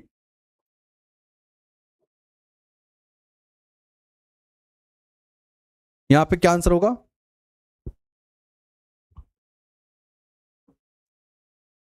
क्या सवाल है आपका नीलम जी? मुझे तो सवाल नहीं दिखा कुछ। आपने पूछा कितना क्वेश्चन है, तो हमने तो बताया 50 या 55 क्वेश्चन है हमारे पास। और इसमें जो ना मैथ के भी कुछ प्रश्न होंगे, जो काफी लोग हमसे डिमांड कर रहे थे कि मैथ का क्वेश्चन को भी प्रैक्टिस कर लाइएगा, तो हमने लाया सिंपल वाला जो एग्जाम में बार बार पूछा जाता है। तो एक न्यायपूर्ण और एक टिकाऊ ग्रह का निर्माण आपको G20 में देखने को मिलेगा। इस बार कहाँ पे हुआ था? साउथ अफ्रीका में हुआ था। अमेरिका ने बाइकआउट कर दिया, हम नहीं आएंगे, वो गोरा किसान को लेकर। ठीक है, ये भी याद रखिएगा। साथ ही बता दें यहाँ पे G20 जो अपने भारत में 2023 में हुआ था ना, वो भी याद रखिएगा, लोगो याद रखिएगा। और COP29 कहाँ पे हुआ था वो बताइए मुझे, जो लोग देख रहे हैं।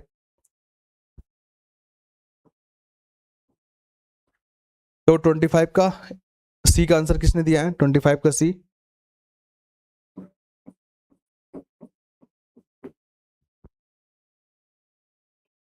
संगीता, खुशबू, नीलम, रितिका।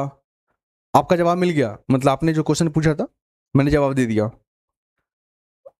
दीपक, नीलम, रवि, आराधना, शंभू, काजल, रितिका। नेक्स्ट आइए, ये क्या क्वेश्चन पूछ रहा है?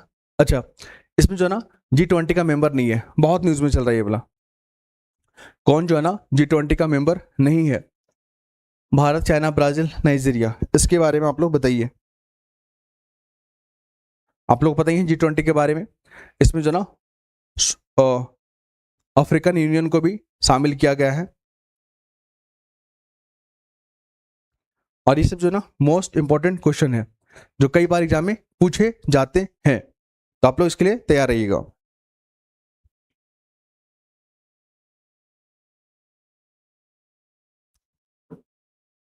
तो यहाँ पे क्या हो जाएगा? नाइजीरिया जो है ना, बाकी तीनों कोई मेंबर है यहाँ पे, नाइजीरिया इसका मेंबर नहीं है।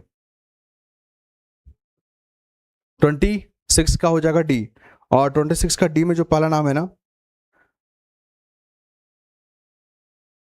ये ब्राजील, चाइना, भारत सारे मेंबर है G20 के, याद रखिएगा।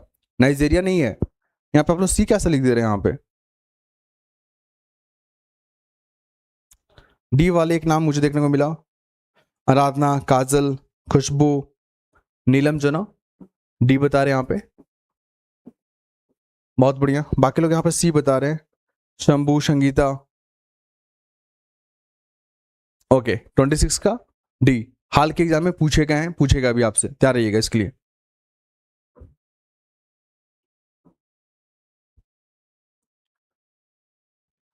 मैथ और रीजनिंग के कुछ क्वेश्चन है सिंपल फॉर्मेट में जो बार बार कमीशन में पूछता है। जैसे आपका बीएसएससी पूछ ली है, CGL4 में पूछा गया, SI के एग्जाम में पूछा गया, UPPCS में पूछा गया। सिंपल क्वेश्चन है, जो लोग जान रहे बताइए इसका आंसर क्या होगा।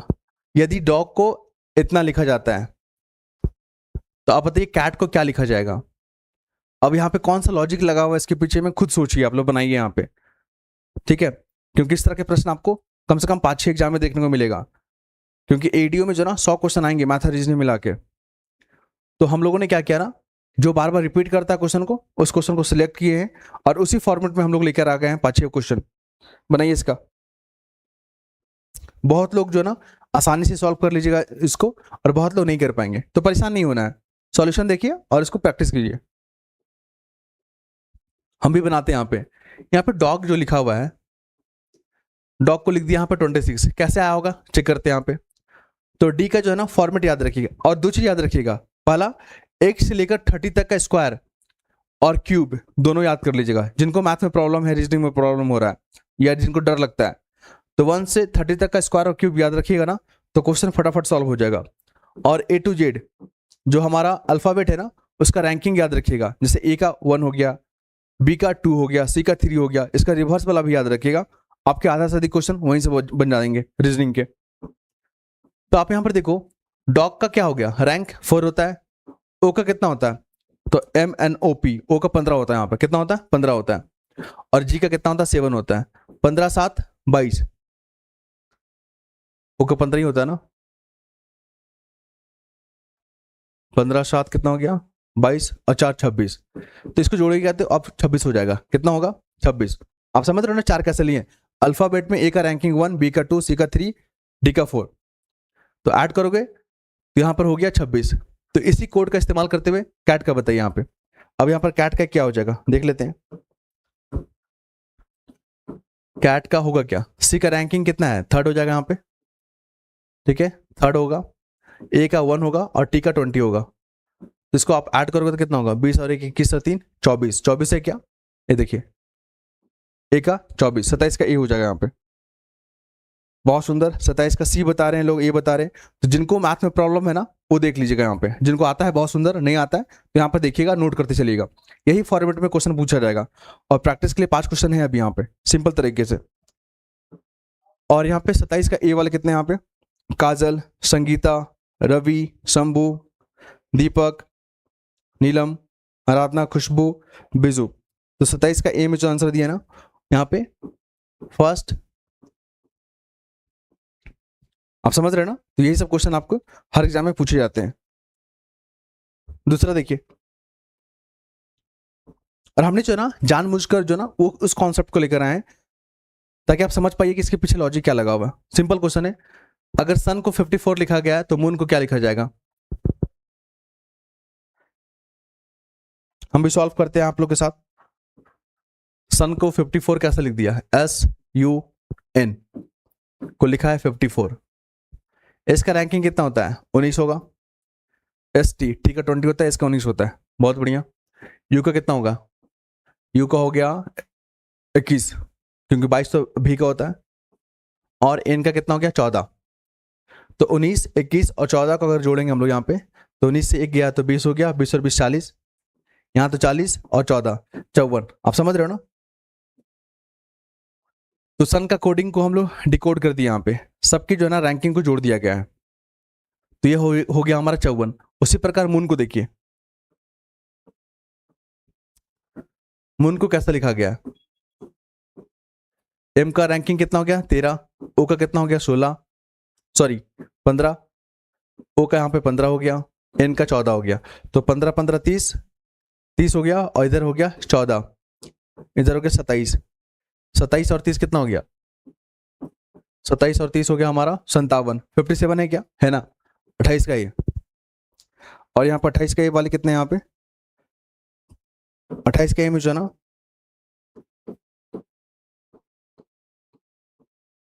फर्स्ट नेम देखने को मिल रहा है। और जिनको नहीं आ रहा है तो सॉल्यूशन को नोट कर लीजिएगा, और इसी क्वेश्चन को ना 5-6 बार बना लीजिए, तो प्रैक्टिस करेंगे तो क्वेश्चन एग्जाम में सॉल्व हो जाएगा।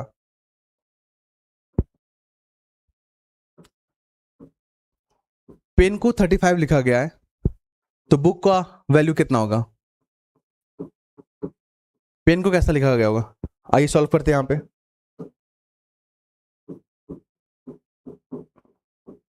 पी का वैल्यू कितना हो गया? 16। ई का 5। एन का कितना हो गया? 14। 14 और 5 19। 19 और 16 कितना हो गया? 35। तो देखिए पेन का जो कोड था ना उसका अल्फाबेट वैल्यू को जोड़ दिया हम लोग यहाँ पे, तो 35 आ गया।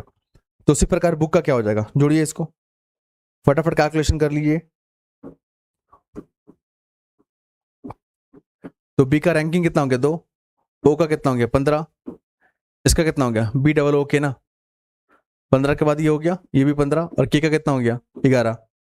15 15 30, 30 और 2 32, 32 और 11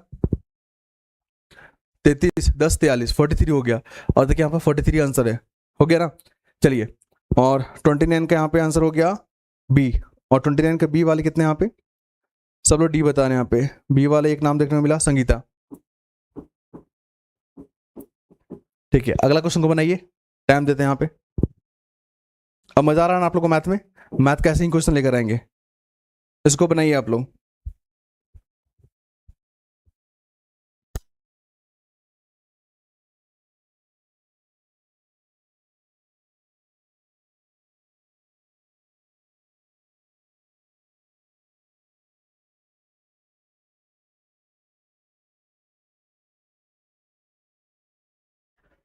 ऐसे ही जो ना आपके रीजनिंग में मैथ में क्वेश्चन पूछे जाते हैं। आप लोग बताइए इसका आंसर क्या होगा?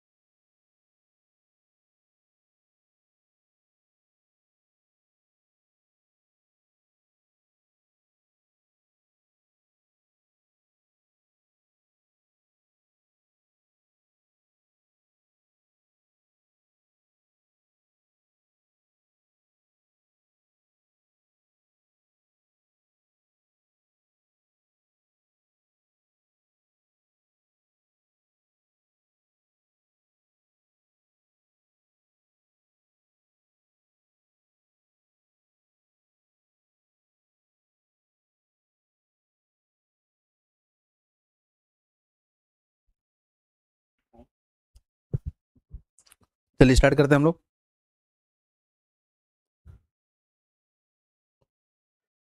तो आप लोग जो ना अपनी कॉपी पेन में सॉल्व करते रहिए इसको, हम लोग सॉल्व करते हैं। यहाँ पे इंडिया को 43 कैसे लिखा? INDIA, आई का रैंकिंग 9, एन का 14, डी का 4, आई का फिर से 9 और ए का 1। तो 9 और 1 10 हो गया, 10 और 4 14 हो गया, 14 14 28 हो गया, 28 और 9 कितना हो गया? 28 2 30 और 7 37 हो गया। इंडिया का वही ना हो गया, आई का 9 होता ना, GHI 9 9 9 और 1 9 1 10 हो गया, 10 और 14 14 14 28 28 और 2 30 30 और 7 37, ठीक तो है। यहाँ 37 होगा। उसी प्रकार एशिया का क्या आंसर होगा? ASIA, तो ए का 1, एस का 19 और इसका 9 और यहाँ पे क्या होगा? 1। तो 9 1 10 10 और 1 11 11 19 30 होगा यहाँ पे। ये आंसर होगा हमारा ऑप्शन डी, 30 का डी। बहुत सुंदर, सबने 30 का डी बताया। तो यही सब क्वेश्चन आपको जो ना रीजनिंग में पूछे जाते हैं और सबने यहाँ पे सही आंसर किया है 30 का डी में। नीलम, सिद्धार्थ, दीपक, शोभा, रितिका, शंभू, नीलम, प्रमोद, बीजू, शोभा, खुशबू, सबके यहाँ पे आंसर आ रहे हैं। 31 बताइए। इस तरह भी क्वेश्चन जो ना CGL 4 में, SI में बहुत पूछे जाते हैं, CSAT में, UPPC का UPC में। 24 व्यक्ति प्रतिदिन 6 घंटे के हिसाब से काम करता है। देखिए एक वर्क है ना, तो 24 लोग और 24 लोग है ना, तो हर व्यक्ति जो ना 6 घंटा काम करता है और ये जो ना 10 दिन में काम को कंप्लीट कर लेता है। तो एक वर्क को कंप्लीट कर लिया ये लोग, 24 लोग 6 घंटा काम किया और 10 दिन में कंप्लीट हो गया। तो आपसे पूछ रहा है कि जब 30 लोग का ग्रुप है 8 घंटे काम करेगा तो वो कितना दिन में जो ना वो काम को कर लेगा। तो आपसे x का वैल्यू पूछ रहा है। हालांकि वर्क तो दोनों का सेम है ना, वर्क दोनों का सेम है। तो यहां पे क्या हो जाएगा, इसको इस फॉर्मेट में लिखिएगा आप लोग, बता देते हैं। 24 लिखिए इंटू 6 लिखिए, यहाँ पे इंटू और 10 लिखिए, इक्वल कर रहे हैं यहाँ पे 8 लिखिए, 30 लिखिए और यहाँ पे x दीजिए। यही क्वेश्चन जो ना आने वाला 5 क्वेश्चन अभी इसी टाइप का मिलेगा आप लोगों को। तो तैयारी कर लीजिए, प्रैक्टिस कर लीजिए यहाँ पे। उसके बाद और भी क्वेश्चन है आपके, 50-55 क्वेश्चन है हमारे पास टोटल। तो यहाँ पे x का वैल्यू पूछ रहा है ना, 30 को डिवाइड में भेज दीजिए, 8 और यहाँ पे 30 हो गया। तो 8 से 24 3 टाइम्स में गया, 6 से यहाँ पे 5 बार में गया, ये 5 से यहाँ पे 10 2 बार में गया। तो 3 दूना 6 हो गया, यहाँ पे 6 है क्या आंसर? 6 है यहाँ पे। समझ रहे ना, इस फॉर्मेट में भी क्वेश्चन पूछे जाते हैं। तो उनके लिए है जिनको मैथ से डर लगता है ना, तो सबसे आसान क्वेश्चन को बनाइए, उसके बाद धीरे धीरे जो ना टफ पे हम लोग पहुंचेंगे। और एग्जाम में 70-60 क्वेश्चन 80 क्वेश्चन जो ना सिंपल सिंपल रहेंगे, 20 क्वेश्चन थोड़ा टफ रहेगा। तो यहाँ पे 31 का सी हो जाएगा और 31 का सी में जो ना पहला नाम यहाँ पे बीजू का देखने को मिल रहा है। सेम बताइए इस क्वेश्चन का क्या होगा, फटाफट सॉल्व करेंगे हम लोग। 18 मजदूर है, प्रतिदिन 5 घंटे काम करता है, तो 16 दिन में काम कर लेता है।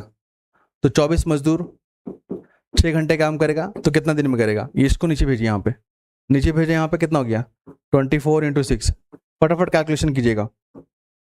तो यहाँ पे 6 से जो ना 3 बार में कट गया और 8 से 2 बार में और ये 3 बार में कट गया। और कुछ कटेगा क्या? 3 दूना 6, 6 गुना 5 30 और यहाँ पे 3 10 बार में 10 टाइम्स। आई बात समझ में? सिंपल क्वेश्चन है। 32 का सी, और 32 का सी में जो ना बीजू का नाम देखने को मिल रहा है। नेक्स्ट आइए, सेम फॉर्मेट पे क्वेश्चन है। 40 लोगों का ग्रुप है, 7 घंटे काम कर रहा है, 15 दिनों में काम कर लेता है। तो 35 लोगों का जो ग्रुप है ना 8 घंटे काम करेगा तो कितने दिन में काम करेगा? इसको आप क्या करो, नीचे भेजो। पता ना जो मल्टीप्लाई में रहता है वो नीचे आ जाता है। तो 35 × 8। अब कुछ कट रहे हैं क्या? तो कट रहे तो काटो इसको। 8 से 40 कट गया 5 टाइम्स में, 7 से 5 कट गया, ये 5 से ये 5 कट गया, ये बच गया 15 हमारा ये आंसर हो गया। 33 का सी कितना आंसर है यहाँ पे? संगीता जी का देखने को मिल रहा है। फटाफट देखेंगे।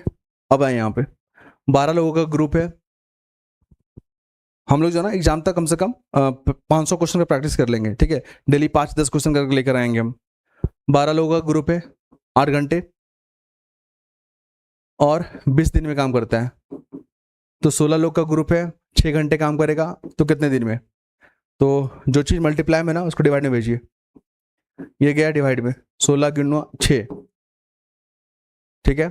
तो यहाँ पे 6 से यहाँ पे 2 बार में कट गया और 8 से यहाँ पे 2 बार में कट गया। ये 2 से 2 कैंसिल हो गया, यहाँ बचा 20। 20 आंसर हो गया। 34 का बी, 34 का बी में बीजू कुमार दिख रहा है यहाँ पे। नेक्स्ट आइए, 45 लोगों का ग्रुप है, 4 घंटे काम करते हैं तो 18 दिनों में काम को कर लेते हैं। सेम चीज पूछ रहा है, 30 लोगों का ग्रुप है, 6 घंटे काम करेगा तो कितना दिन में काम करेगा? सीधा डिवाइड में भेजिए इसको, मल्टीप्लाई को यहाँ पे डिवाइड में भेजिए। यहाँ पे 30 × 6 है ना। तो यहाँ पे 15 से 3 बार में और 15 से 2 बार में, फिर 2 से 4 2 बार में, 2 से 3 में 6 गया और 3 से 18 6 बार में, 6 3 18, यहाँ पे 18 आंसर हो गया। 35 का बी, 35 का बी में जो ना नीलम बता रहे हैं, बहुत सुंदर, काजल, संगीता, इसी टाइप का क्वेश्चन रहेगा। हम लोगों ने प्रैक्टिस किया। नेक्स्ट जब आएंगे ना क्वेश्चन तो अलग फॉर्मेट को लेकर आएंगे हम लोग, उसको भी प्रैक्टिस कर लीजिएगा आप लोग। अब यहाँ पर देखिए सुलावेशी जो है ना आइलैंड, बहुत न्यूज में चल रहा है। क्वेश्चन पहले भी पूछे गए, किस कंट्री में देखने को मिलेगा? आइलैंड क्या होता है? तो बहुत लोग को आइलैंड भी नहीं पता होगा, तो जिनको पता है बहुत सुंदर। जो भी क्षेत्र चारों ओर से जो ना पानी से घिरा हुआ है, ठीक है, क्या से घिरा हुआ है? वाटर से घिरा हुआ है, उस लैंड को द्वीप कहेंगे। क्या कहेंगे उसको? द्वीप कहेंगे या आइलैंड कहेंगे, ये होता है। तो अभी हाल ही में सुलावेसी जो आइलैंड है ना बहुत न्यूज में चल रहा था, तो वो कहाँ पे है? इंडोनेशिया में है, पता है ना। यहाँ पे सबसे पुराना वर्ल्ड का जो केव आर्टिकल जो होता ना पिक्चर, मतलब गुफा चित्र, वो देखने को मिला। और ये क्वेश्चन आपका वेरी वेरी इंपॉर्टेंट पूछेगा आपसे। इंडोनेशिया। 36 का सी, और यहाँ पे 36 का सी कहने वाले बहुत लोग हैं। पहला नाम जो मुझे देखने को मिल रहा है ना,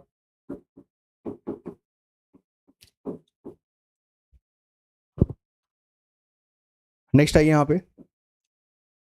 अब ये क्वेश्चन हाल के एग्जाम में बिहार में पूछा गया है। जातक कथाएं किस धर्म से जुड़ा हुआ है, किस भाषा में लिखा हुआ है? ये क्वेश्चन पूछा हुआ है पहले भी, और अभी हाल के में एग्जाम में पूछा गया था, यूपी पीसीएस में पूछा गया है। तो मुझे बताइए जातक कथाएं जो ना किससे जुड़ा हुआ है? जैन धर्म से, बौद्ध से, वैदिक, पारसी। क्योंकि जैन और बौद्ध से जो ना क्वेश्चन पूछे जाएंगे आपसे 2-3 क्वेश्चन। तो ये हो जाएगा हमारा बौद्ध धर्म से जुड़ा हुआ है और पाली भाषा में लिखा हुआ है। बिहार का ऐसा एग्जाम होता ना, वहां पर भी शायद ये पूछा हुआ है, मुझे लग रहा है। तो यहाँ पे हो जाएगा 37 का बी, और 37 का बी में जो पहला नाम है ना वो मुझे देखने को मिल रहा है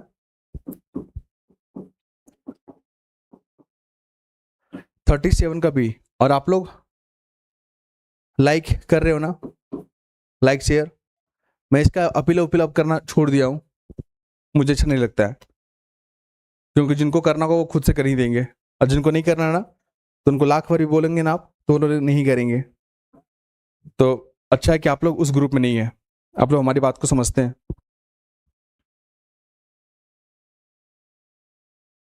इसका आंसर बताइए। पौधों में भोजन, कार्बनिक पदार्थ का जो ट्रांसपोर्टेशन है ना किसके द्वारा होता है?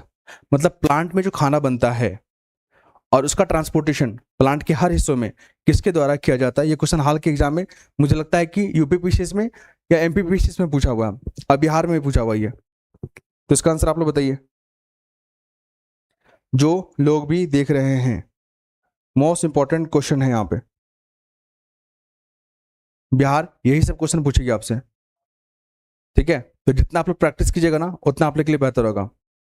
अभी ऑडिटर का भी फॉर्म आया हुआ है, प्रोजेक्ट मैनेजर का भी आया हुआ है, असिस्टेंट जो ना कंजर्वेशन फॉरेस्ट्री कुछ फॉर्म होता है फॉरेस्ट से जुड़ा हुआ, वो भी फॉर्म है यहाँ पे। एडीओ है आपका, बीपीसी 72 है, TRE 4 है, हर जगह पूछेंगे। तो अगर आप लोग हमारे चैनल से जुड़े नहीं है ना तो आप लोग सब्सक्राइब कर लीजिएगा चैनल को, लाइक शेयर करते रहिएगा। जितना आप लोग करोगे ना उतना मेहनत हम करेंगे, उतना अच्छे अच्छे कंटेंट लेकर आएंगे, बिल्कुल फ्री में। अभी सब कुछ फ्री कर दिया गया, बाद में मुझे नहीं पता उसका क्या होगा, लेकिन जब तक फ्री है ना आप लोग एंजॉय कीजिए इसको। 38 का क्या आंसर होगा यहाँ पे? 38 का जो ना यहाँ पे बी हो जाएगा। और पहला नाम मुझे देखने को मिल रहा है फ्लोएम।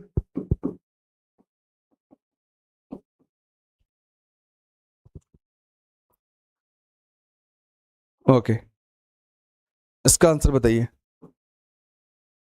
2024 में किस भाषा को शास्त्रीय भाषा का दर्जा दिया गया था? ये क्वेश्चन बहुत ट्रेंड किया था, ये टॉपिक, ये क्वेश्चन हर एग्जाम में पूछा जा रहा है क्लासिकल लैंग्वेज को लेकर। टोटल कितना क्लासिकल लैंग्वेज है सब कुछ बताइए मुझे। पहला किसको दर्जा दिया गया था, कौन कौन सा भाषा है क्लासिकल लैंग्वेज में, हाल में कितनी भाषा को इसमें जोड़ा गया है, सब कुछ बताइए आप लोग, जो लोग भी जान रहे हैं। अविनाश, विशाल और सीबीआई, बिजू, शंभू, काजल, रितिका। तो यहाँ पर बताइए 2024 में किस भाषा को शास्त्रीय भाषा का दर्जा दिया गया है? क्योंकि बिहार में ना भोजपुरी को लेकर भी बातचीत चल रहा है यहाँ पे। तो यहाँ पे क्या हो जाएगा? ए 39 का ए होगा मराठी, क्लासिकल लैंग्वेज। और इसका अपना इतिहास होता है, हर भाषा को क्लासिकल लैंग्वेज नहीं कहा जाता है, क्योंकि उसका एक इतिहास होना चाहिए और अपना महत्व होना चाहिए उसका। तो 39 का हो जाएगा ए। और यहाँ पे पहला 2004 में तमिल, 2005 में संस्कृत, 2008 में चेन्नई, मलयालम, उड़िया, और हाल ही में कितना लोगों को दिया गया वो भी बता दीजिए। और ये पीडीएफ को ना अपने टेलीग्राम चैनल पे सेंड कर देंगे, तो जिनको चाहिए वो ले लीजिएगा।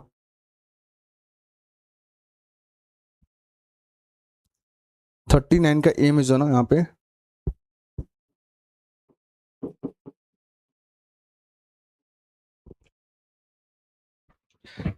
रितिका, शंभू, अविनाश,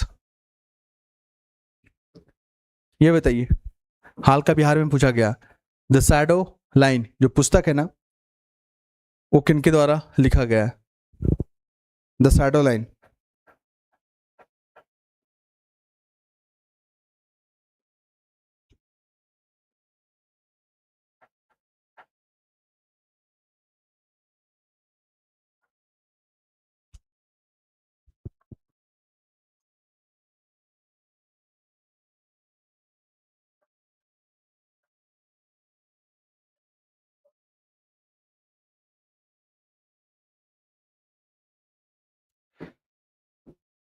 तो ये जो पुस्तक है द शैडो लाइन, ये लिखा गया है अमिताभ घोष के द्वारा। द शैडो लाइन जो ना अमिताभ घोष। 40 का हो जाएगा बी। और 40 का सब लोग सी बता रहे, बी वाले है ही नहीं कोई यहाँ पे। इसका बताइए।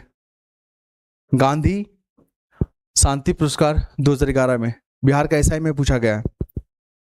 तो ये सब टॉपिक को देख लीजिएगा एक बार, क्वेश्चन रिपीट भी करते हैं। गांधी शांति पुरस्कार, गांधी शांति पुरस्कार जो है ना यहाँ पे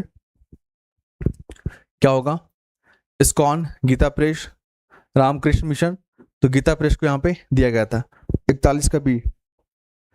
और यहाँ पे 41 का बी जो है ना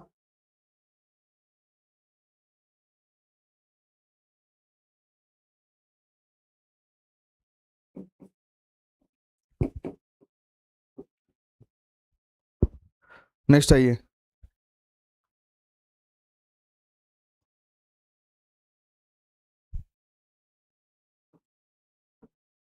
राष्ट्रीय विज्ञान दिवस किस डेट को मनाया जाता है?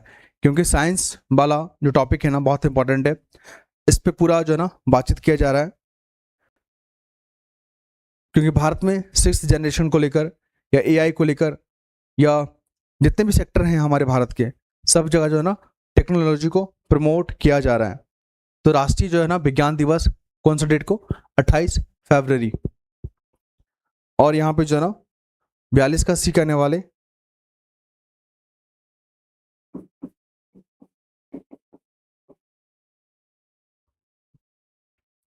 नीलव, अविनाश, शंभू, ये बताइए राष्ट्रीय मंडल जो खेल 2026 का कहाँ पर देखने को मिलेगा, क्योंकि 2030 का तो भारत में होगा, तो 2026 का कहाँ पे होगा। ये क्वेश्चन हाल के एग्जाम में पूछे गए हैं, मुझे नहीं पता बट ये क्वेश्चन पूछा गया है। क्या होगा इसका आंसर, ये हो जाएगा ग्लासगो। क्या होगा 43 का सी, और 43 का सी में जो है ना, बताने वाले कितने लोग हैं यहाँ पे,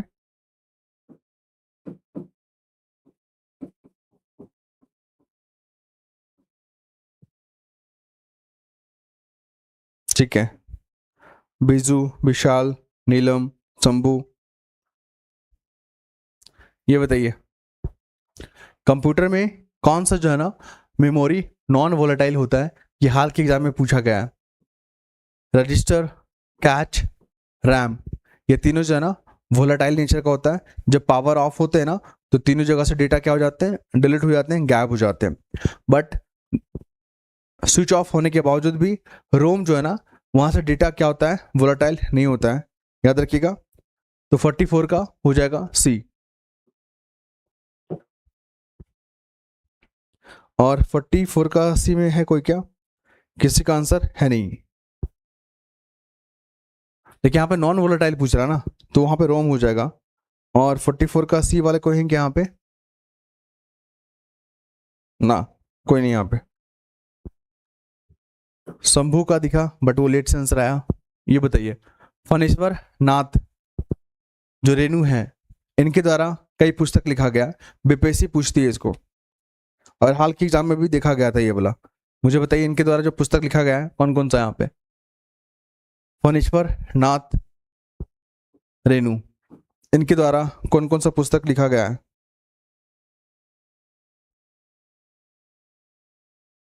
और ये पीडीएफ को ना अपने टेलीग्राम पे शेयर कर देंगे, तो जो लोग नहीं जुड़े हैं जुड़ जाइएगा और पीडीएफ को ले लीजिएगा।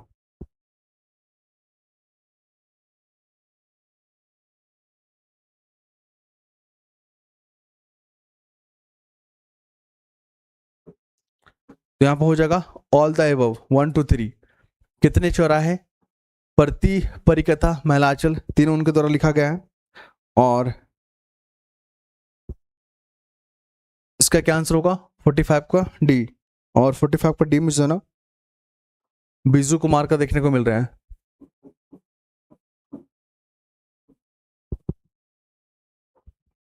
नीलम, अविनाश, बीजू, विशाल, शंभू, इसका बताएं आप लोग।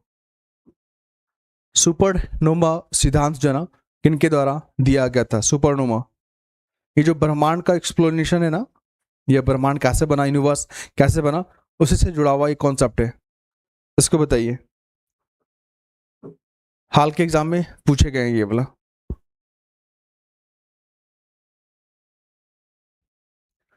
ये जो है ना किसने आंसर किया है सुपरनोवा सिद्धांत, ये हो जाएंगे फ्रेड हॉयल। क्या होंगे, फ्रेड हॉयल। सी होगा यहाँ पे 46 का सी, और 46 का सी में किसका आंसर है क्या, किसी का आंसर नहीं आया यहाँ पे।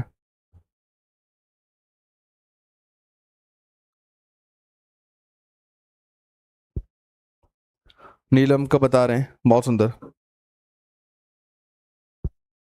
इंडोनेशिया की मुद्रा क्या है, बहुत न्यूज में चल रहा था इंडोनेशिया, और वहाँ की करेंसी जो है ना हाल की एग्जाम में पूछे गए हैं।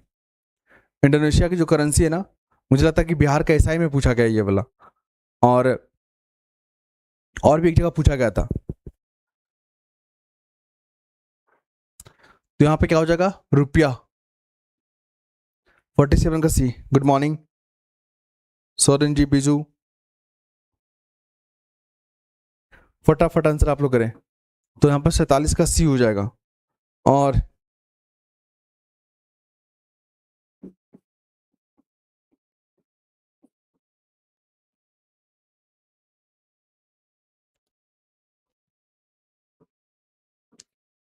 निम्नलिखित में से जो नेशनल पार्क है ना बहुत न्यूज में रहता है, और ये कमीशन ने बहुत बार पूछा हुआ है इसको, ये बताइए यहाँ पे क्या सब कुछ मैच है यहाँ पे।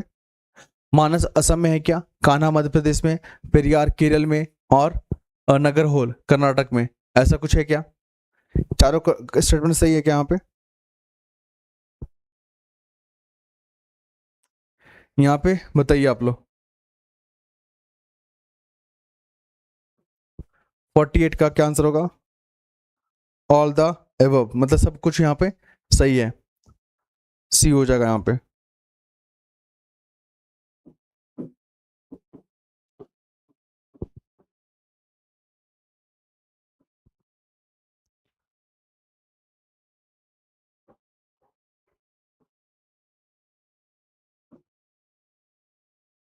इसको आप लोग बताइए यहाँ पे क्या आंसर होगा। इसमें से ऑड बताना है, ऑड वन कौन है यहाँ पे? ज्वार, बाजरा, मक्का, गेहूं। इस तरह के क्वेश्चन जो ना कमीशन बार बार पूछती है।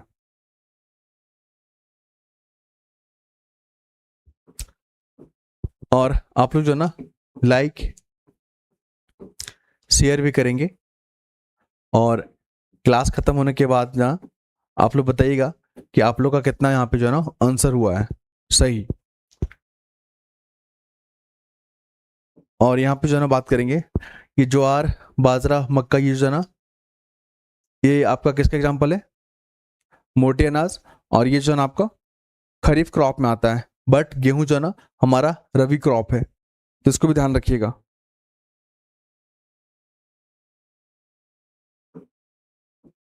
तो 39 का डी हो जाएगा यहाँ पे, और 39 का डी बताने वाले अविनाश।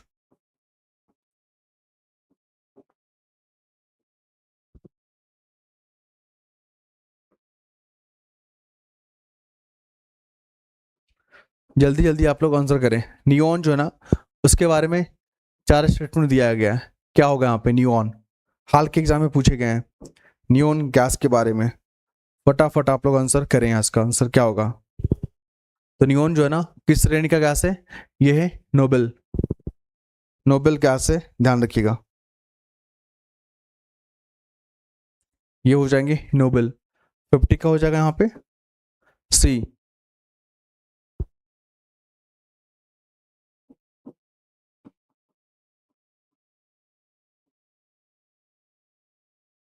बहुत बढ़िया।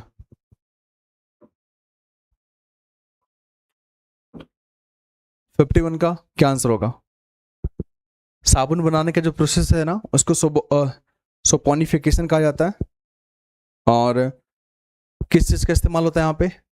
Potassium nitrate, hydrochloride, sodium hydroxide, या NaCl, किसका?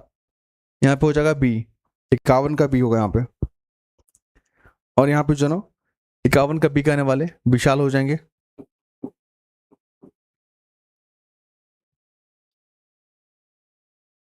ये बताइए, वर्ल्ड हेल्थ ऑर्गेनाइजेशन के अनुसार दक्षिण पूर्वी एशिया में जो ना रुबेला और खसरा को हटाने का जो लक्ष्य ना कब तक रखा गया है?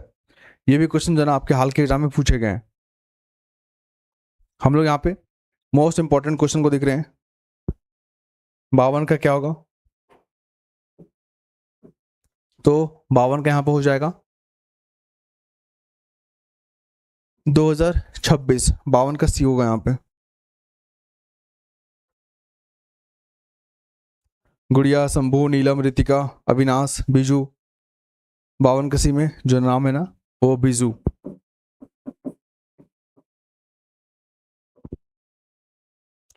सबके यहाँ पे आंसर देखने को मिल रहा है।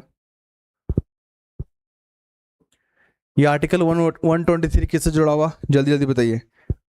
आर्टिकल 123 जो ना ऑर्डिनेंस से जुड़ा हुआ है, और ये जो ना अध्यादेश जारी करने का क्या है प्रावधान करता है? 53 का सी। और यहाँ पे 53 का जो ना बी हो जाएगा। 53 का बी होगा यहाँ पे।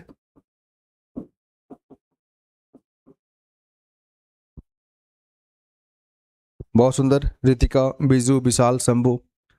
इसको बताइए, राष्ट्रपति जो है ना अध्यादेश जारी करती है वो कब करती है, किस कंडीशन पे करती है? सब कुछ बताएं आप लोग, जो लोग भी देख रहे हैं।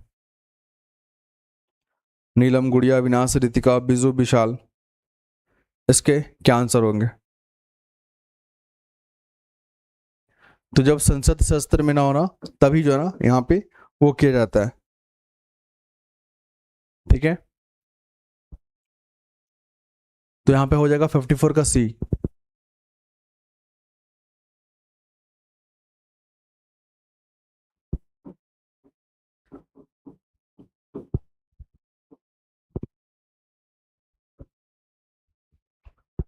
आर्टिकल 143 किससे जुड़ा हुआ है? आर्टिकल सारे न्यूज में है, सारे जो ना क्वेश्चन पूछे जाते हैं। ये होगा राष्ट्रपति द्वारा सर्वोच्च न्यायालय को से जो ना परामर्श लेना, एडवाइस लेना। 55 का बी हो जाएगा।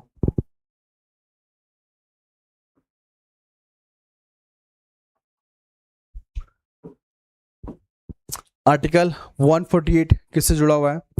आर्टिकल 148 जो ना कैग से जुड़ा हुआ है, जो सरकार की खर्चों का क्या करती है? ऑडिट करती है। ऑडिट,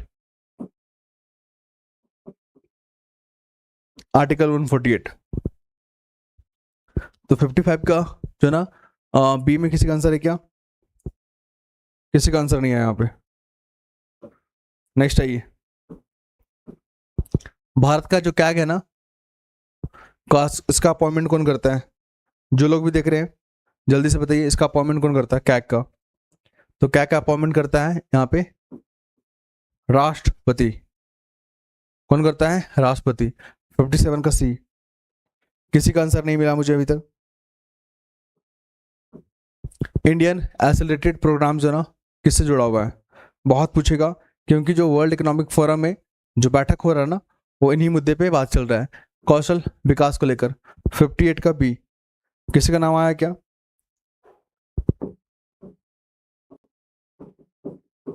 किसी का नाम नहीं आ रहा है।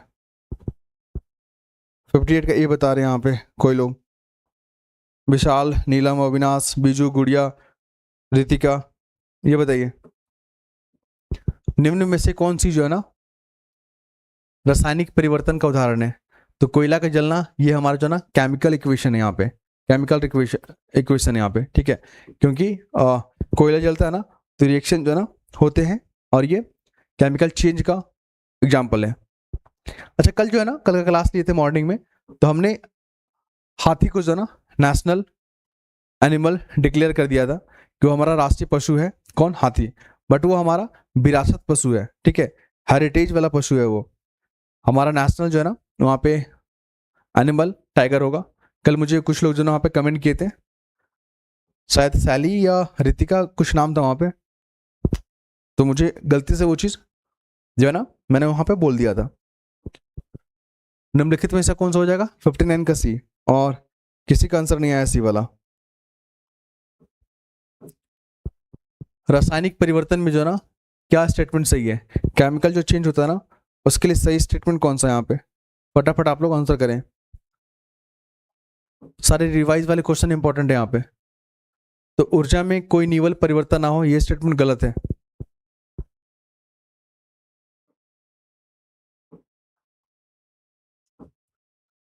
ये बताइए यहाँ पे अविनाश, नीलम, शंभू, गुड़िया, बिजू, ऐसे पदार्थ जो बिना रासायनिक अभिक्रिया के क्या होते हैं? नमी को सोख लेते हैं, उसको बोला जाता है जल शुष्क। तो ये जो है ना 60 क्वेश्चन हम लोग देखें, फिर शाम में हम लोग मिलेंगे लाइव क्लास में। कैसा क्लास लगा जरूर बताइएगा, और आप लोग स्कोर कितना किए वो सब कुछ बताइएगा। जुड़ने के लिए धन्यवाद, और ये पीडीएफ को टेलीग्राम में शेयर कर देंगे, ठीक है। बाय।